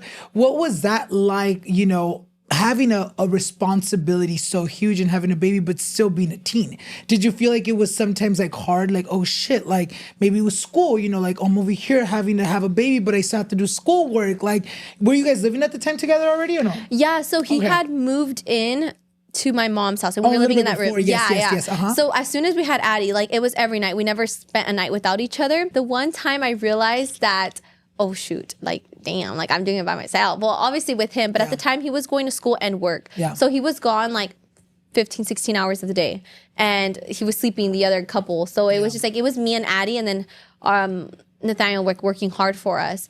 So I remember one night, I'm like, oh my gosh, like Addie was colicky and I was just so tired. I'm like, I need to take a shower. I just want to take a shower. I just want to take a shower. I just want to take a shower. And I remember like knocking on my sister's room and I'm like, hey, can you watch Addie while I shower? And she's like, no, I'm going to sleep. And I'm like, but like, please, it's just like a 5-minute shower. And she's like, no, like I'm tired. Yeah. And I was like, oh my gosh. And I was so mad at her. I was like, oh my God, I hate you. Like, wait until you have a baby. I'm never going to help you ever. But when my stepdad, I remember my stepdad had overheard us and he was just like, Verito, like, this is life. Like, even if it's just a shower, like you have to figure out how to do it on your own sometimes. Like, just because she's your sister, she's not entitled to help you. Yeah. And it's not her being like, oh my God, I don't want to help you. Like, she would always help me. Yeah. But it's like that one night, she's like, I'm tired. Like, sorry, I want to relax. I want to go to sleep. I don't want to watch Addie crying. You know, me estabas contando that, you know, during this time, you also, you know, were having a very rocky relationship with your suegra. Cuéntanos un poquito de eso. You know, what was that relationship like at that time? How did that make you feel? And did you ever feel like, you know, your suegra made pregnancy or even motherhood harder for you? So right after we had Adeline, I can say in the beginning of finding out that I was pregnant with Addie, she was very, very helpful. So I remember one day she pulls up in like a truck filled with things. Like it was like Pampers, Wipies, a diaper, Genie, like all the things that I really wanted like with Addie. Like I remember she even asked me like, hey, what kind of swing do you want? So she was very, very, very helpful in the beginning, very loving. And as soon as we had Addie, she even like decorated Nathaniel's room, like full nursery too, like guy nursery theme. Like Nathaniel had like the dad nursery room. And after we had her, I felt like Nathaniel wasn't really there for like living there with her anymore. So he would sleep with us, but then she wanted him to come back every other week. So it would be like 1 week at my mom's, 1 week at hers, 1 week at my mom, 1 week at hers. And she wanted us all to come back and forth. And so with COVID around, it just wasn't easy, you know, to keep doing that. So when she realized, okay, my son's not around anymore. He's always over there and he just doesn't come over here. And he was in like, even for like holidays and stuff. I remember like Mother's Day, my first Mother's Day, because it's May and we had it April 27th. So it was like probably like 2 weeks after having Addie. She had made it like a thing like, okay, well, I'm your mom. Like you have to come over here for Mother's Day. So that Mother's Day, I remember he was so confused because he's like, where do I go? Like my mom's over here telling me like, hey, you have to be over here. But then my girl just gave birth to my kid. Like now I made her the mom. So it's, where do I go? So I felt like we started just like tension. Yeah, the tension started rising because she wasn't happy anymore. Like, okay, now you guys are not here. So then at that point, when she realized, okay, they're over there more, she would start like threatening him. So it would be like he was borrowing her car to go to school and work, and then it'd be like, okay, if you don't come over here or if you're not going to live here anymore, then you are not mine to take care of. Then I need to take that car back to like fend for my own family. Like I'm here to take care of my family. And if you're not here in this household, you are not mine to take care of anymore.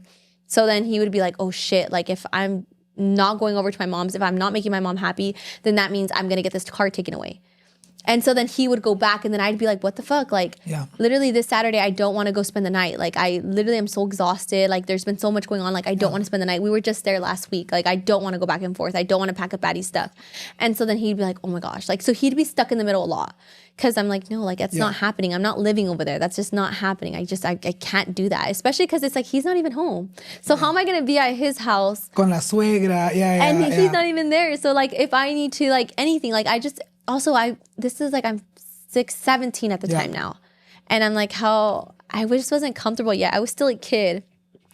So then at that point, we realized that there was just going to be a lot of tension just with any decision that we made. Do you feel like she felt like her son was almost like taken away from her? Oh, 100%. Yeah. Because she even told me the first big fight that kind of we realized, okay, like shit's like hitting the fan. she had pulled out. So me and Nathaniel were talking. He had just gotten his first like big boy job, and we're just like, oh my gosh, like what are we gonna buy?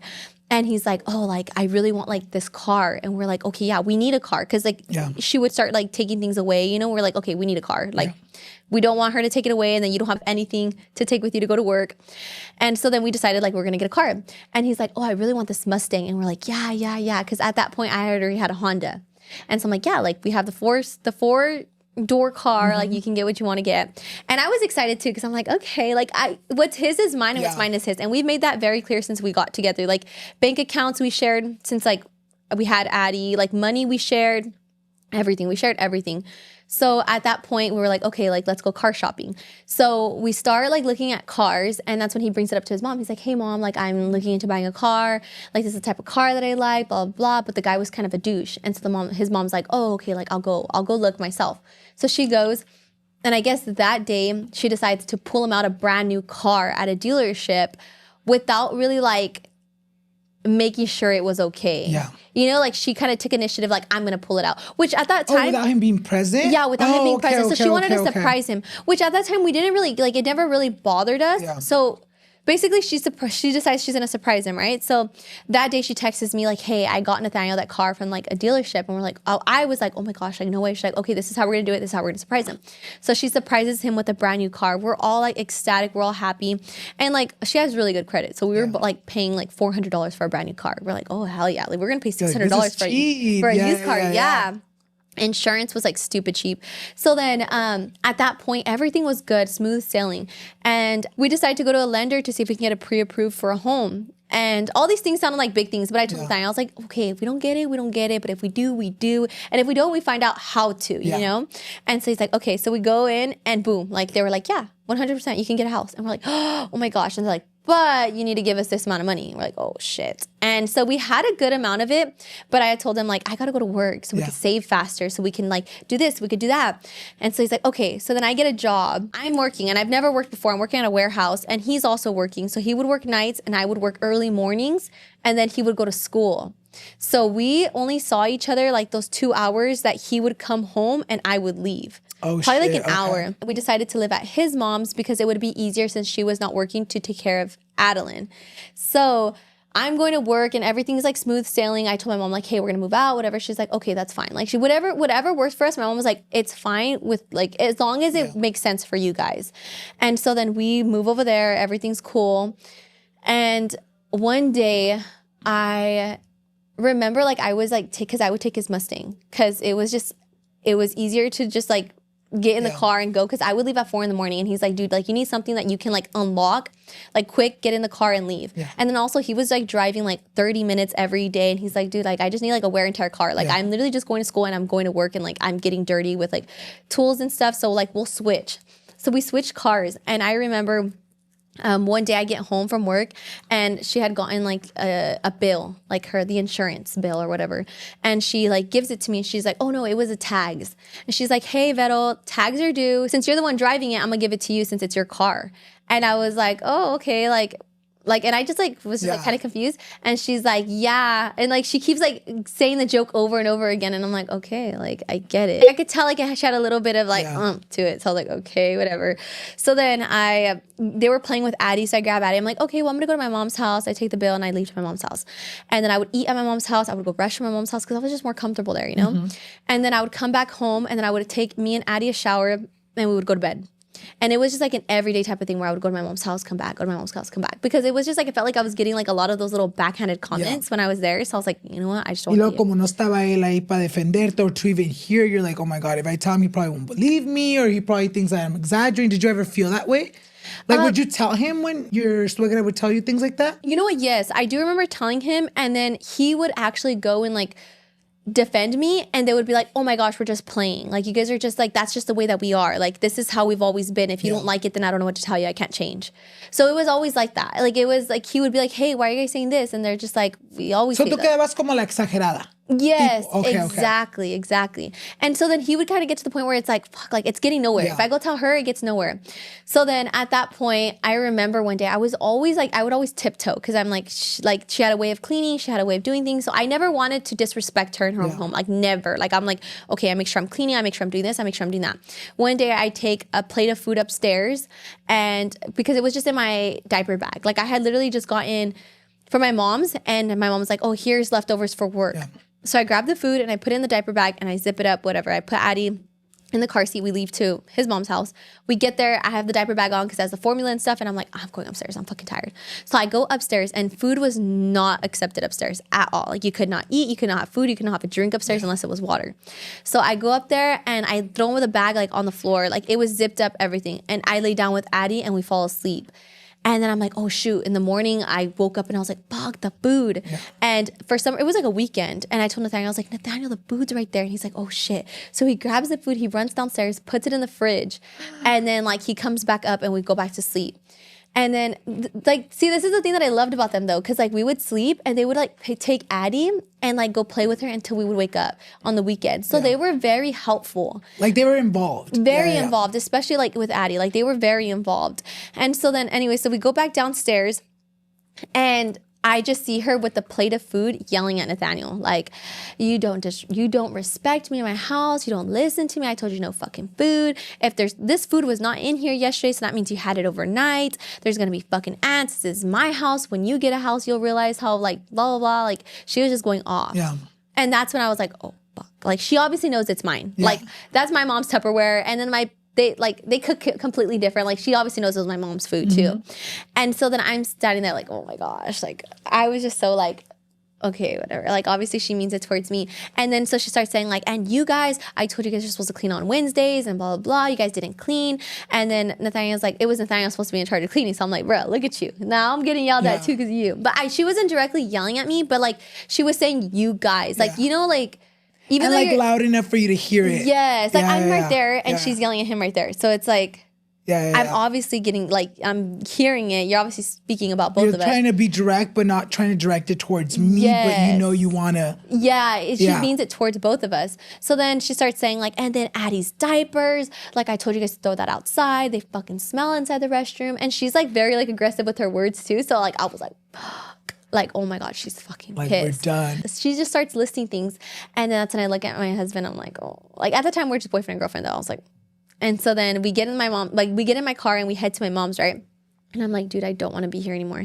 He's like, why? And I'm like, I just don't. Like, like the yelling, the like all this stuff. Like, I feel like I'm tiptoeing already. And now that we were yelled at for this, like, I don't want to be here anymore. And that's when we decide together. I was like, I just don't think it's like, I don't feel comfortable here. I'm constantly going to my mom's. I feel like everything I'm pissing her off. Because she would even say like, oh, Veto's never here. Veto's never here. Veto just leaves. And so I just told him, I think it's just better if I go over there because we don't fight. And so he agreed. And so we leave that day. And he texts her, hey, we're leaving. And as soon as he texts her that, it's just like a big fiasco. Like, oh, like, is this even you texting me? And then she starts calling him, say it to my face. And Nathaniel's like telling her like, this is like me. I'm telling you right now that it's not working. Like the way that you guys are acting, the way that you guys make her feel uncomfortable. And then she's like, well, it's my house. It's my rules. I'm not going to change for anybody. He's like, I'm not telling you to, but I am like, you couldn't even be like a little bit lenient. Like you obviously know she wasn't eating up there. And so then they have a big disagreement. And then his dad decides to text the next day. And he's like, hey, like, bring me my car, which is the car that she bought him. As a present. And she's like, or give me like $25,000 for it. And he's like, and like, he knew we had that, but it was for our house. Yeah.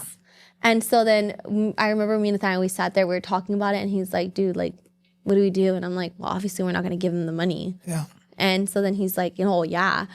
And we were just going back and forth, and he's like, okay, well. And he texts him back. He's like, well, I'm not going to give it to you guys just yet. Like, I have to, like, let me get a car first and, like, let me figure it out because we don't have a car. Well, we just had the Honda, but I was also working. And so a couple days later, she shows up with the cops at my mom's house for the car. Like to get it repoed off your property type? Yeah, like I will, because like she just wanted to take it back. But like my thing is like she could have just told him. Like she didn't even tell him like, oh no, that doesn't work, or oh, come bring it Tuesday. Like she just showed up. And then the issue with that is like as soon as she like even before that though is like she had told Nathaniel like, hey, for your guys' phones, like you guys don't have to worry about it. Like put it under my name so you have nothing under your name. So when you buy a house, it's easy. And so he's like, okay, so he buys his phones under her name, but we're paying everything. Like everything's coming out of our pockets, the down payment, everything. Like she had put like a down payment on that Mustang, but it was our, like later on, she's like, hey, I put a down payment, you know? So it's like, it's still our money, but it's just under her name. So when with our phones, she decides to turn off my phone and not his phone. Yeah. So that's when I told him like, what the fuck? Like, why just mine? Like if this is an issue, and if this is an issue between both of us, like it's us two, and we're having a disagreement with her. Why is it directed toward me? And then she would text him like, oh, like well that day she had texted him like, well I bought you the fucking car. I didn't buy it for her. And if her mom wants to buy her a car, she should. Then if she wants to get a car, then her mom should buy it for her because I bought it for my son. So like you see like how it's like, and then she'll tell him, I love you, son.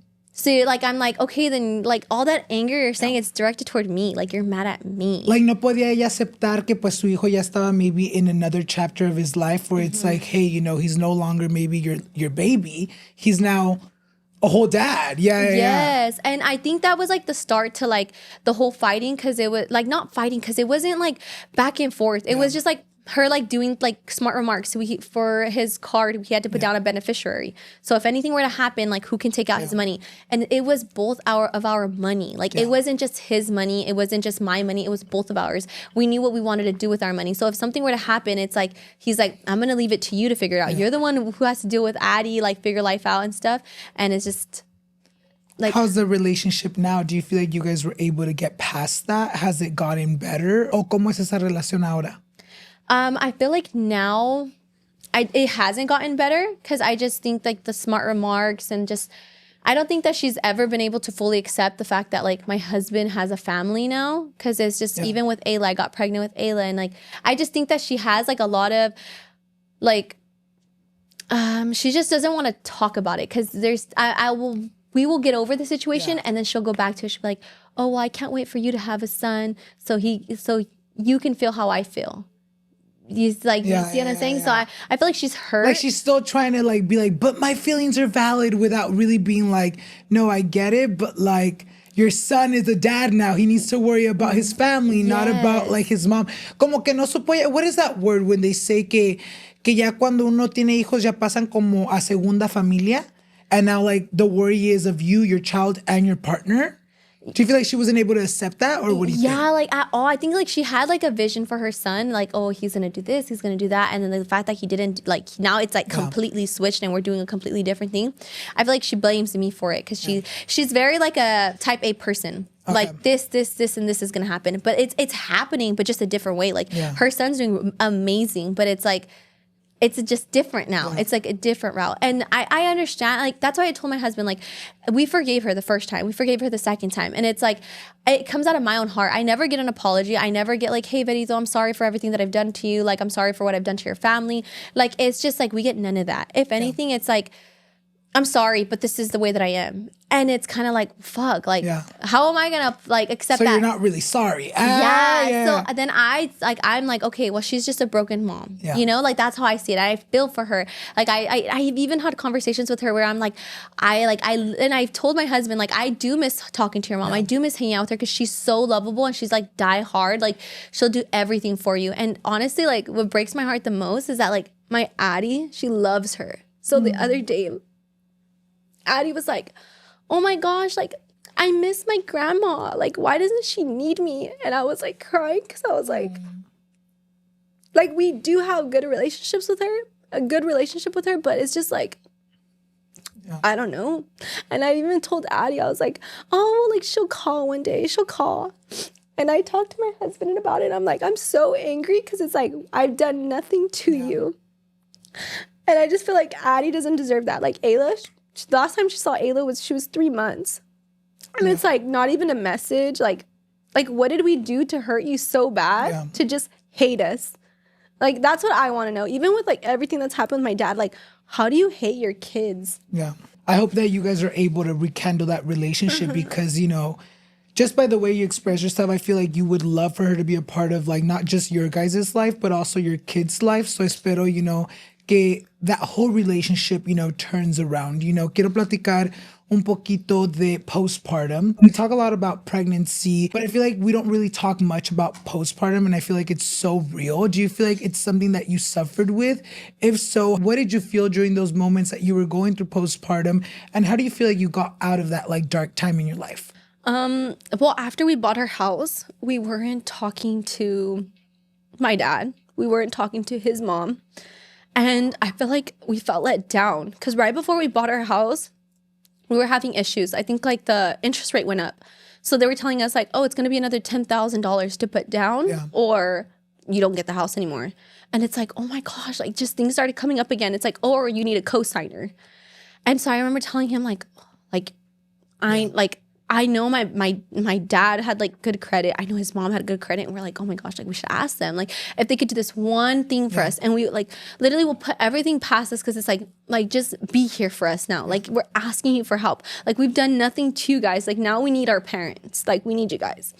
So then we asked my dad and my dad was straight up like, no, I'm not doing it. Your biological dad? Okay. Which I understand it's a big thing. Yeah. But like, I'm like, me as a mom, like nothing is big like that. Like to me, like if my daughter asked me to co-sign, it's like, oh, instantly. Like I'm gonna do whatever I can for her. And so like we didn't even get to ask his mom because I remember asking him like, do you want to ask her? And he's like, no. Like she wanted the $25,000 back. Like you think that she's gonna co-sign for us? Are you crazy? Yeah. He's like, come on, like look what she just did. And I was like, I know. So then we were stressed, but honestly, like I feel like God was there because literally. We worked so hard, but like it just like exactly $10,000 appeared. Like literally like not appeared out of like it just fell out of the sky. Like, really? I'm like, you're like, how did you do that? I'm like trying to do it again. I'm like, what prayer did you say? I'm like, damn, girl. But like you guys figured it out. Yeah. Like it ended up like we ended up getting our $10,000. Like we obviously busted our butts. Like you know, just everything. Like our FAFSA. Yeah, like everything, like it just like all like I was like, oh my God, like literally we had the right amount of money. So at that point it was like a really like dark time like for us because we were just like, okay, like we just went through all this and then again with the house. So when we first got our keys to our house, I felt like we weren't like 100% excited. We were just kind of like, oh yay, we got it. Now we're here. And then things just started happening to the house. So like our water heater went out. Like everything, like they had to move us out for a week because they had to fix baseboards. We had no Wi-Fi, and it was just like everything. Just like it was just we weren't living in like a good like house, honestly, at all.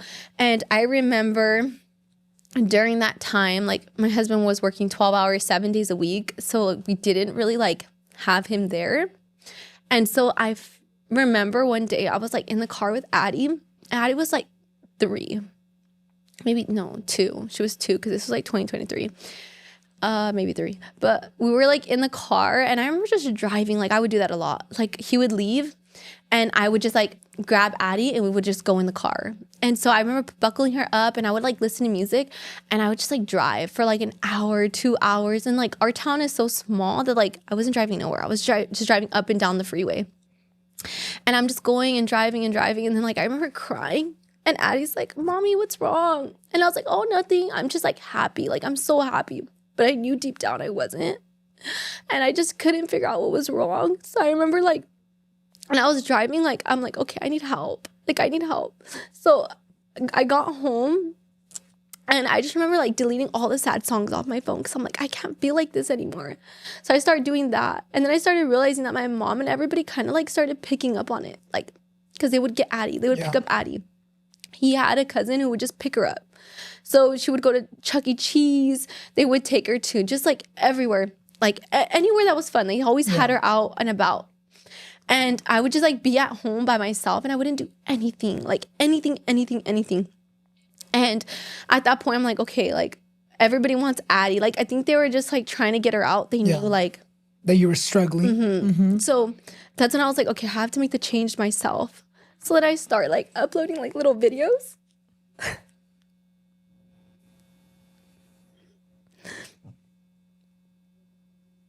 So I start uploading little videos and just like getting Addie ready and just like having fun with her, because like I genuinely just like felt happy during those times. And then I remember like people saying like, oh my gosh, like you're so happy. But I knew deep down I wasn't. So I went to therapy, and that's when I was like, I have to figure out what's wrong. I went to therapy. I figured it all out. And then I remember coming back home, and like after therapy, I would feel like finally like I could breathe. Como te desahogabas. Yes. Yeah. Like I felt like I was drowning. Like I was just drowning in like sadness, and I just didn't know what it was exactly. But the thing is, it wasn't just one thing. It was just like 1,000 different things. So then finally I tell like my husband, I'm like, you know what? Like, I think that you need it too, you know? Like, I think we both need it. We need a fresh start. Like, we just need it. Like, clean the energy out in this house. Like, we need to just do this for Addie. So finally, we both get the help we need. And I feel like that was like when we did a full 180. Like, our lives just like flipped. We start talking to each other more, like, about our feelings. We were just, like, venting about things. I'm like, hey, why do you think your mom, like, is angry? And we would talk about it. Instead of me getting angry about it and, like, getting sad, like, we would have conversations about it. And then we just, like, our relationship just got, like, 10 times, 20 times better. And, like, at night, like, we started working out. We had, like, we even would send Addie to the little daycare. So, like, my mom noticed, like, okay, like, Verito's, like, just doing her own thing now. Like, I wouldn't call them anymore to be like, hey, like, what are you guys doing? Like, you know, and, like, she wouldn't have to, she didn't feel the need to pick up Addie. Like, oh, my God, all they're doing is being at home. Like, why is Vero always, like, laying down in bed? And so now she sees me out more. She sees me going to the gym, taking Addie to the gym daycare. We would come out. We would even go in the little pool. And we would just, like, have fun, like, do things. And we would do, like, family nights. And that's when, like, my TikTok started doing a little bit better. Like, because they see me genuinely, like, happy and doing things. So we would do, like, family Fridays. And just, like, just finding our own groove into things again. I love that. What piece of advice, you know, can you give anyone watching that, you know, maybe has gone through anything similar with you, with postpartum, with, you know, maybe not having a great relationship with your suegra, and just everything we've kind of talked about? What piece of advice can you give anyone watching that is going through anything similar? I would just say that there's definitely a light at the end of a dark tunnel, 100%. There's always going to be something beautiful at the end of it, just like the rainbow after a rain. And I genuinely feel like that's been our life. Like, it's just storm after storm, and I just feel like the rainbow did come. Like, it definitely did, because nobody can take that away from me. Like, right now, like, I'm on a high. I'm like, no, like, I told Nathaniel, I was like, we're just doing everything. Like, anybody can look at us weird, look at us crazy, like, judge us, be mad at us, but it's like, we are living for our kids, we're living for ourselves now, and we're just, like, happy times 10. Like, there's nobody can take that from us. When you're genuinely happy, like, nobody can take it. I feel like, especially with postpartum, I feel like it can be super scary, especially, you know, being a first-time mom or just being a mom in general. You know, you can get postpartum at any time, and I feel like it's great that you were like, you know what, if I want to feel better, it has to start with me. I have to try to get myself out of this loop, out of this dark hole, whether that's keeping myself busy or going to therapy, whatever it is.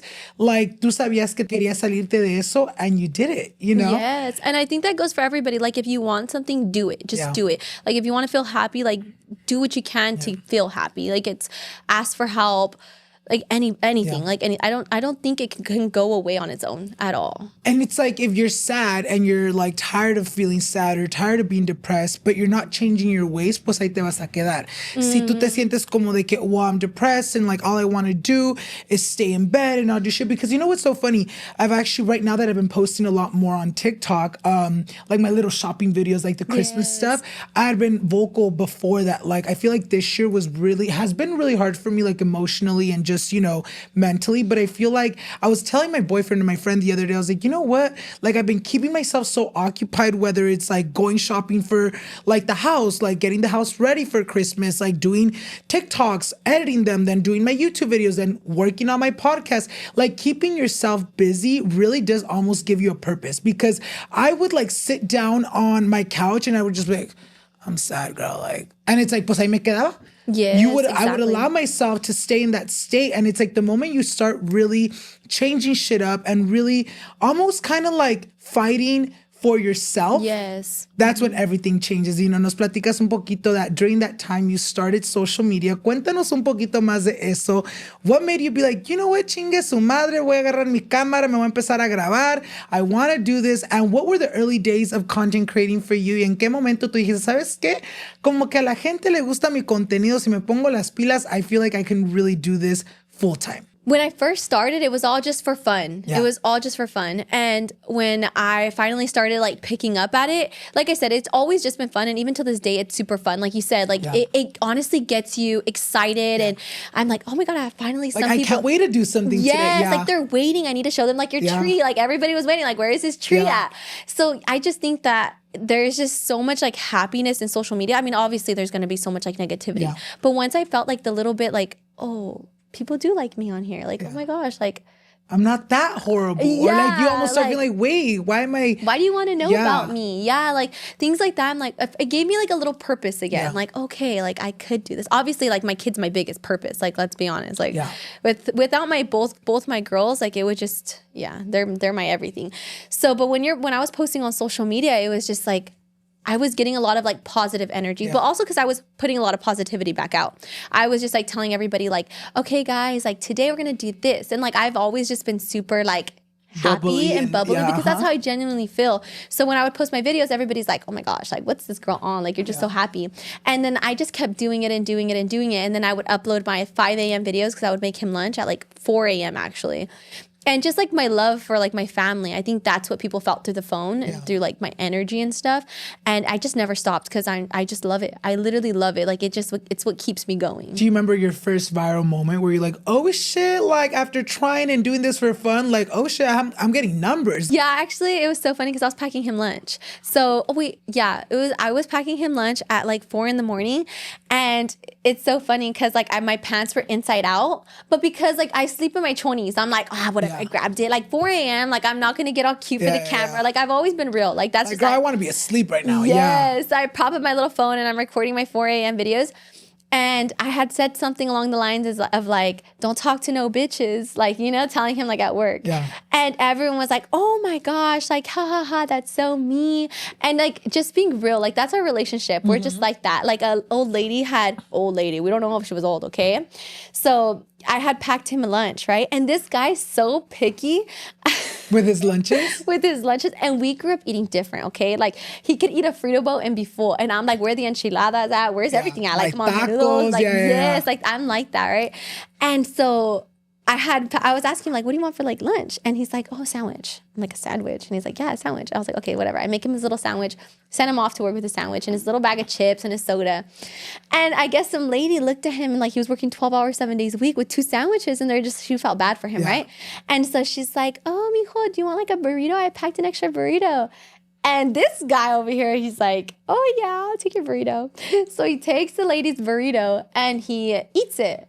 And so, like, after a few weeks, whatever, he comes, like, we're in the car sitting down, and he's like, oh, yeah, like, some lady gave me a burrito, blah, blah, and goes on talking. And I'm like, what? He's like, yeah, this lady, she had, like, a bomb little bean and cheese burrito. I'm like, a bean and cheese burrito, Nathaniel. Like, that's what was so spectacular. That's what got you, Like, wow, but I've been over here fucking cooking and slaving away for you. And he's like, oh, yeah. And I was like, you ate her burrito? And he's like, yeah. I was like, you're like, it was good, actually. Yeah. And so then after that, I was like, guys, we got to get up because this lady, like on my video, I was like, we got to get up because these ladies are making my man bean and cheese burritos. And so then I would go all out on my burritos. I'm going to make a mistake. I'm not going all out.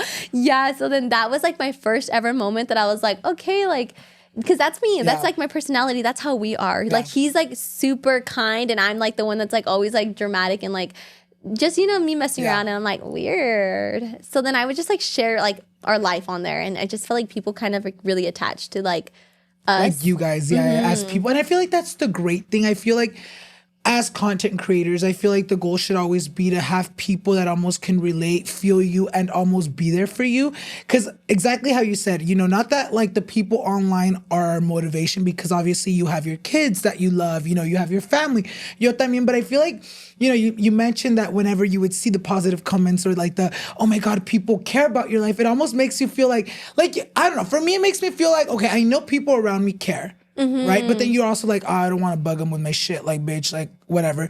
But then when you see other people that you don't fucking know, that you've never seen in your life, care and be so involved with you as a person, you're like, oh my God, like, I gotta keep it going. I love that. Yo pienso que después de este episodio, la gente que nos está viendo ya te han podido conocer un poquito más, because we really have talked about like a lot of your life growing up until now. Pero yo quiero saber de algo que pasó recientemente. Este año, actually, you got a surgery. You got your boobs done. Cuéntanos un poquito más de eso. What was that process like? What in your head was like, you know what, chinga su madre, me las voy a hacer? Was that something that you always wanted to do? Or was it something that just kind of came within the years? Cuéntanos un poquito más de eso. So I always had like little itty bitties, and I've always been super insecure, like always. My man knew, everybody knew, even my mom knew growing up. Like I would just like not wear anything revealing. Yeah. And shopping was the worst thing ever for me, because I'd be like, okay, I need something that isn't low, isn't like a tank top, is like this. So school shopping, my mom hated it. She's like, oh my gosh, like this girl's picky. And so when I had Addie, I felt like the insecurity was just like coming up again, because oh my gosh, when you give birth, like your chi-chis are all out. And I was like, oh my God, look at me, you know? And so this time around with Ayla, me and my husband had talked about it, and I was like, okay, I really want to get my boobs done. Like before, okay, like I want another kid, so I'll have my boobs done after, because I don't want another kid for a couple years. Yeah. And so we talked about it. He's like, dude, yeah, like whatever makes you feel good. Obviously, like I love myself. Like I'm not gonna be like, oh, I hated myself, so I changed it. No, but it's an insecurity, and if I could change it, I'm gonna change it. Like I hate my tits, so I'm like, I had to get new ones.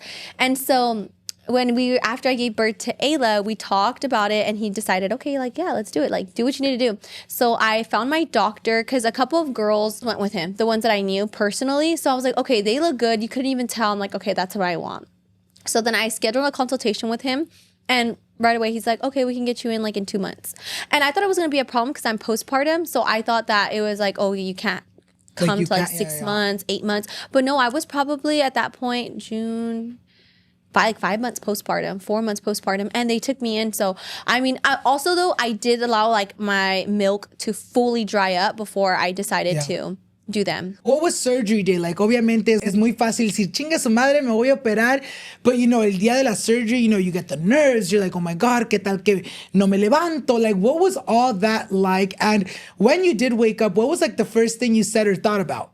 So it all hit me the day of. I'm weird like that. Even like giving birth to Addie, I was like, oh, I'm not gonna have a baby until I have the baby. So same thing with getting my boobs done. I'm like, okay, nothing's gonna happen. Day of, I was so nervous. Like I was even gagging. I was like, oh my gosh, like just because of all the nerves. And I remember going into the room and I'm like, oh my God, I don't know the size. I don't know the size anymore. So right away I go on my Instagram. I'm like, guys, which size should I get? Because the thing is, I didn't want it to look like boom, you know? I've always been super like petite, like in my boob area, so I didn't want to like have a huge transformation. So I remember I was like, oh my gosh, I don't know what I'm gonna do. But he had a really good team. Like the ladies came in like, do you want to look at the size? These are mine. Yeah. They're like, these are mine. And this is like a 460 or something like that. And I was like, okay, I think I should be fine. So I ended up getting a 425cc. And when I went into the surgery, it's quick. They're like, okay, like, let me check this, let me check that. Okay, let's come over here, lay down. And I'm like literally within like 15 minutes. And they're like, lay down. And I remember laying down and they're just like, okay, we're going to put this, we're going to do that. And okay. You're just like following them. And you're laying there and it's like, whoop, you're asleep. Yeah. I didn't even, I'm like, wow, no, 1, 2, 3. You didn't panic before? It was just so quick. And I think because I was more nervous about the size, that's all I was thinking about. Like, oh my gosh, I hope I don't look like botched. And I hope they don't look too high. Or I wanted too big for my body type. Yes, I wanted something super natural, like very natural. And so I did do, I think 425cc. And we went through the armpit and we did saline, not gummy bear. And I did not medium. My goodness. Like high profile? No, I didn't do medium profile. Medium there you profile, go. Yeah, so that's what I got. And then as soon as I woke up, I'd never like take Tylenol. I never take any of that. I'm like typical Mexican. Don't believe it works. I'm weird like that. I don't know why. I need to grow up. But yeah. I like that though too. Yeah, I'm like a headache. Yeah. Just some water, I'll be fine. And so I woke up and because like it's heavy drugs you're on, I couldn't wake up. Like I was like, and they're like, like, wake up. And I'm like, I'm up, like, I hear you, but I'm just so like tired. So I was just like going like this and like this. And then they're like, okay, it was time for Nathaniel to come get me. And so then I literally just remember him like standing at the door being like, oh, okay, because they're telling him the instructions. And I just fell asleep. He takes me upstairs and he has it like all on like our YouTube channel. And I'm like walking up there and I'm just like, what the fuck happened? I'm telling you, like the drugs just like, I was asleep probably till like another 3-4 hours. I was like loopy all day. Did you throw up a lot after? No, I didn't. Oh, okay. I didn't at all. It was like weirdly a really easy surgery, a really easy procedure. I think for me, there's one thing I can relate with you. When I got my weight loss surgery, I remember I was very nonchalant about it. Like, oh my God, like, let me go in. Like, I already want to get it. Leading up to it, I really wasn't thinking too much about the surgery. I was like, oh my God, I just want to be skinny. I was too busy that I wasn't really thinking much about it. But my boyfriend, the day of surgery, he was like, babe, you're not scared? Like, what if this happens? Like, da-da-da. To the point that I even got so mad. I was like, cállate, like, shut up. Like, I'm not really thinking about it. But now you're making me fucking nervous. But like you said, it does happen once they start putting the IV and all this shit. It happens so motherfucking quick. I panicked. Like literally when they put you, you know how like literally like the this, you guys, light? they have that light like literally in your fucking like face, como si vas a ver a Jesucristo, amigas, like this. I started panicking because I was like, oh my God, like I'm about to be put down. Ow, like, oh my God, like, ¿qué tal que si no me levanto, And then when you wake up, it's like, bitch, that was quick as fuck, but you didn't realize you were like down for like an hour, 2 hours or whatever. What was it like healing from it? What was recovery like? You mentioned that, you got it a little bit different than your typical boob job. You got it through the armpit. What was that recovery like? What are things that no one told you were going to happen that te las averiguaste later on? You're like, oh shit, this is crazy. Tell us a little bit more about that. So since I never looked into it either. I'm really like, I was just like, I want to get it done. This person got it done. I was more like face-to-face talking with somebody and she's like, hey, this is what I did, this is what I didn't. I didn't really look at videos and things like that right beforehand. Like, okay, how is it through the armpit? Nothing. So I was like in complete shock when it happened to me. So right off, as soon as I had it done, you get like little stitches. They're like tiny little ones. But the thing is like you're so scared to move your arms. Your arms are like this, like T-Rexes. And so when finally I felt like a little bit more comfortable to like move my arms, my armpits were sticky. So it ended up pulling the stitch out on this one. Yeah, this one. So the stitch came out on this one. And I remember going like this because I felt it come off. And like, oh my gosh, like it still cringes me out because it was just like open. I could see it a little bit open. And the one on this one, like it was just like the little pad they had on top was just like pulling it every time I would go like that. So, it was so disgusting. And I remember calling right away, like, hey, what's wrong with this? And whatever. They said, it's fine. Like, it'll heal on its own, whatever. Just leave it alone.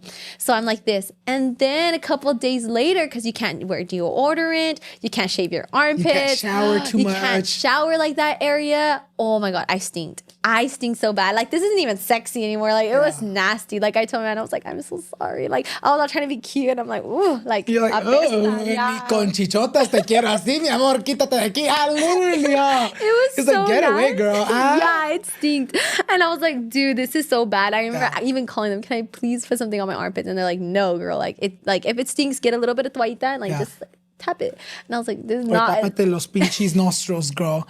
I feel like those are like things that people don't warn you about. Like the aftercare, you think you're going to wake up y ya te vas a mirar toda una modelo, but it's like, no, mi amor, tienes que, lead up to it. What's your healing process like right now? Like, are you, how long out? 100. This is now 6 months. Oh, okay. 6 months, actually. So, like, the healing process was really quick. Yeah, my husband actually had to go on a work trip the week after I got my boobs done. So I took care of the girls. Like, my mom did come help me, and she did, like, a little bit, but not like that. Like, I literally was 100% like on my own doing it with the girls.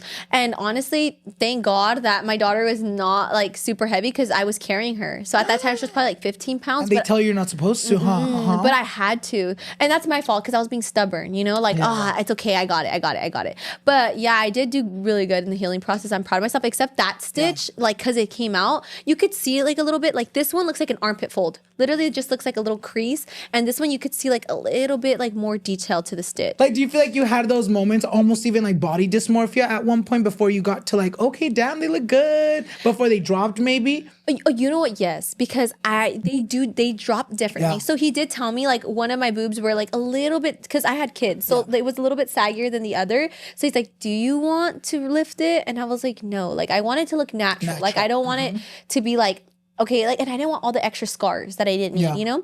So I was like, it's fine, whatever. He even agreed. Like, it's literally just like tiny bit, but you're gonna notice it because if you're staring at yourself like this, you're gonna see it a little bit. And I was like, no, it's fine.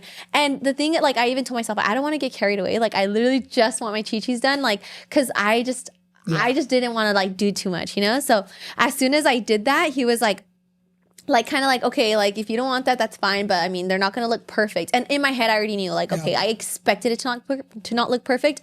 But I'm standing in the mirror, like day probably 4 or 5. Oh my God, I was so terrified. Cause like one of them was already like high and the other one was like dropped low because it was already ready. So like I'm botched. Yeah. I'm like standing there and I'm like, maybe if I like look this way. You're like, babe, see me de lado. Literally. I'm like, give me a second. Yeah, no, it was like, yeah, I was a little bit sad, but I'm like, you know what? It's whatever. After like, I think a month and a half, they finally like both dropped perfectly together. And I'm so happy. Like so happy. I'm finally wearing the shirts I wanted to wear. I'm like, it boosted your confidence, do you feel like? 100%. Okay. And I don't think that it's like, I'm relying on it, but I think that it just like makes me feel like happier. Like when I'm doing things, it's like I'm not like, oh my gosh, like when I'm working out, I'm no longer looking at myself like, oh my God, like I hate this, I can't wear this, I can't do that. Like I'm just like, oh yay, cute. I have heard that like breast surgeries are like the easier recovery from all the surgeries, but you just feel like super numb, no? Like do you ever feel that? Yeah, and then like your arms too. Like I thought like something was happening because I couldn't feel my arms, but that's because it's like the circulation. Just everything. And then like, you're not picking up your arms. You're literally like this, like a stick. Ya para terminar la conversación del día de hoy, dinos en dónde te miras tú en los próximos 5 o 10 años, whether that's career-wise, family-wise, en dónde te miras tú in the next 5-10 years? In 5 to 10 years, I think right now I really want to focus on YouTube. I love the feeling of it on there. So I'm hoping 5 to 10 years, we at least get 100K subs. These next 5 to 10 years, I really just want to invest into myself because I have my girls and I just want to be like the ultimate inspiration for them. And I just want me and my husband to do what we've always dreamt of. So I love it. Y yo sé que todas esas metas que te tienes and that you're going to keep having throughout the years, yo sé que las vas a cumplir and I'm so excited. And thank you so much for taking your time. I know the drive was crazy out here. I hope it's all been worth it. You know, I've had 100%. Such a great time aquí platicando con ella, amigas. If you guys have yet to follow her, make sure you guys do. I will leave her links down below as well as on the screen right here. Y también si no me han seguido a mí, make sure you guys do so you guys won't miss any future episodes. And with that being said, thank you so much. And thank you guys so much for watching. And we'll see you guys in the next one. Bye, guys. Yay! You did so good.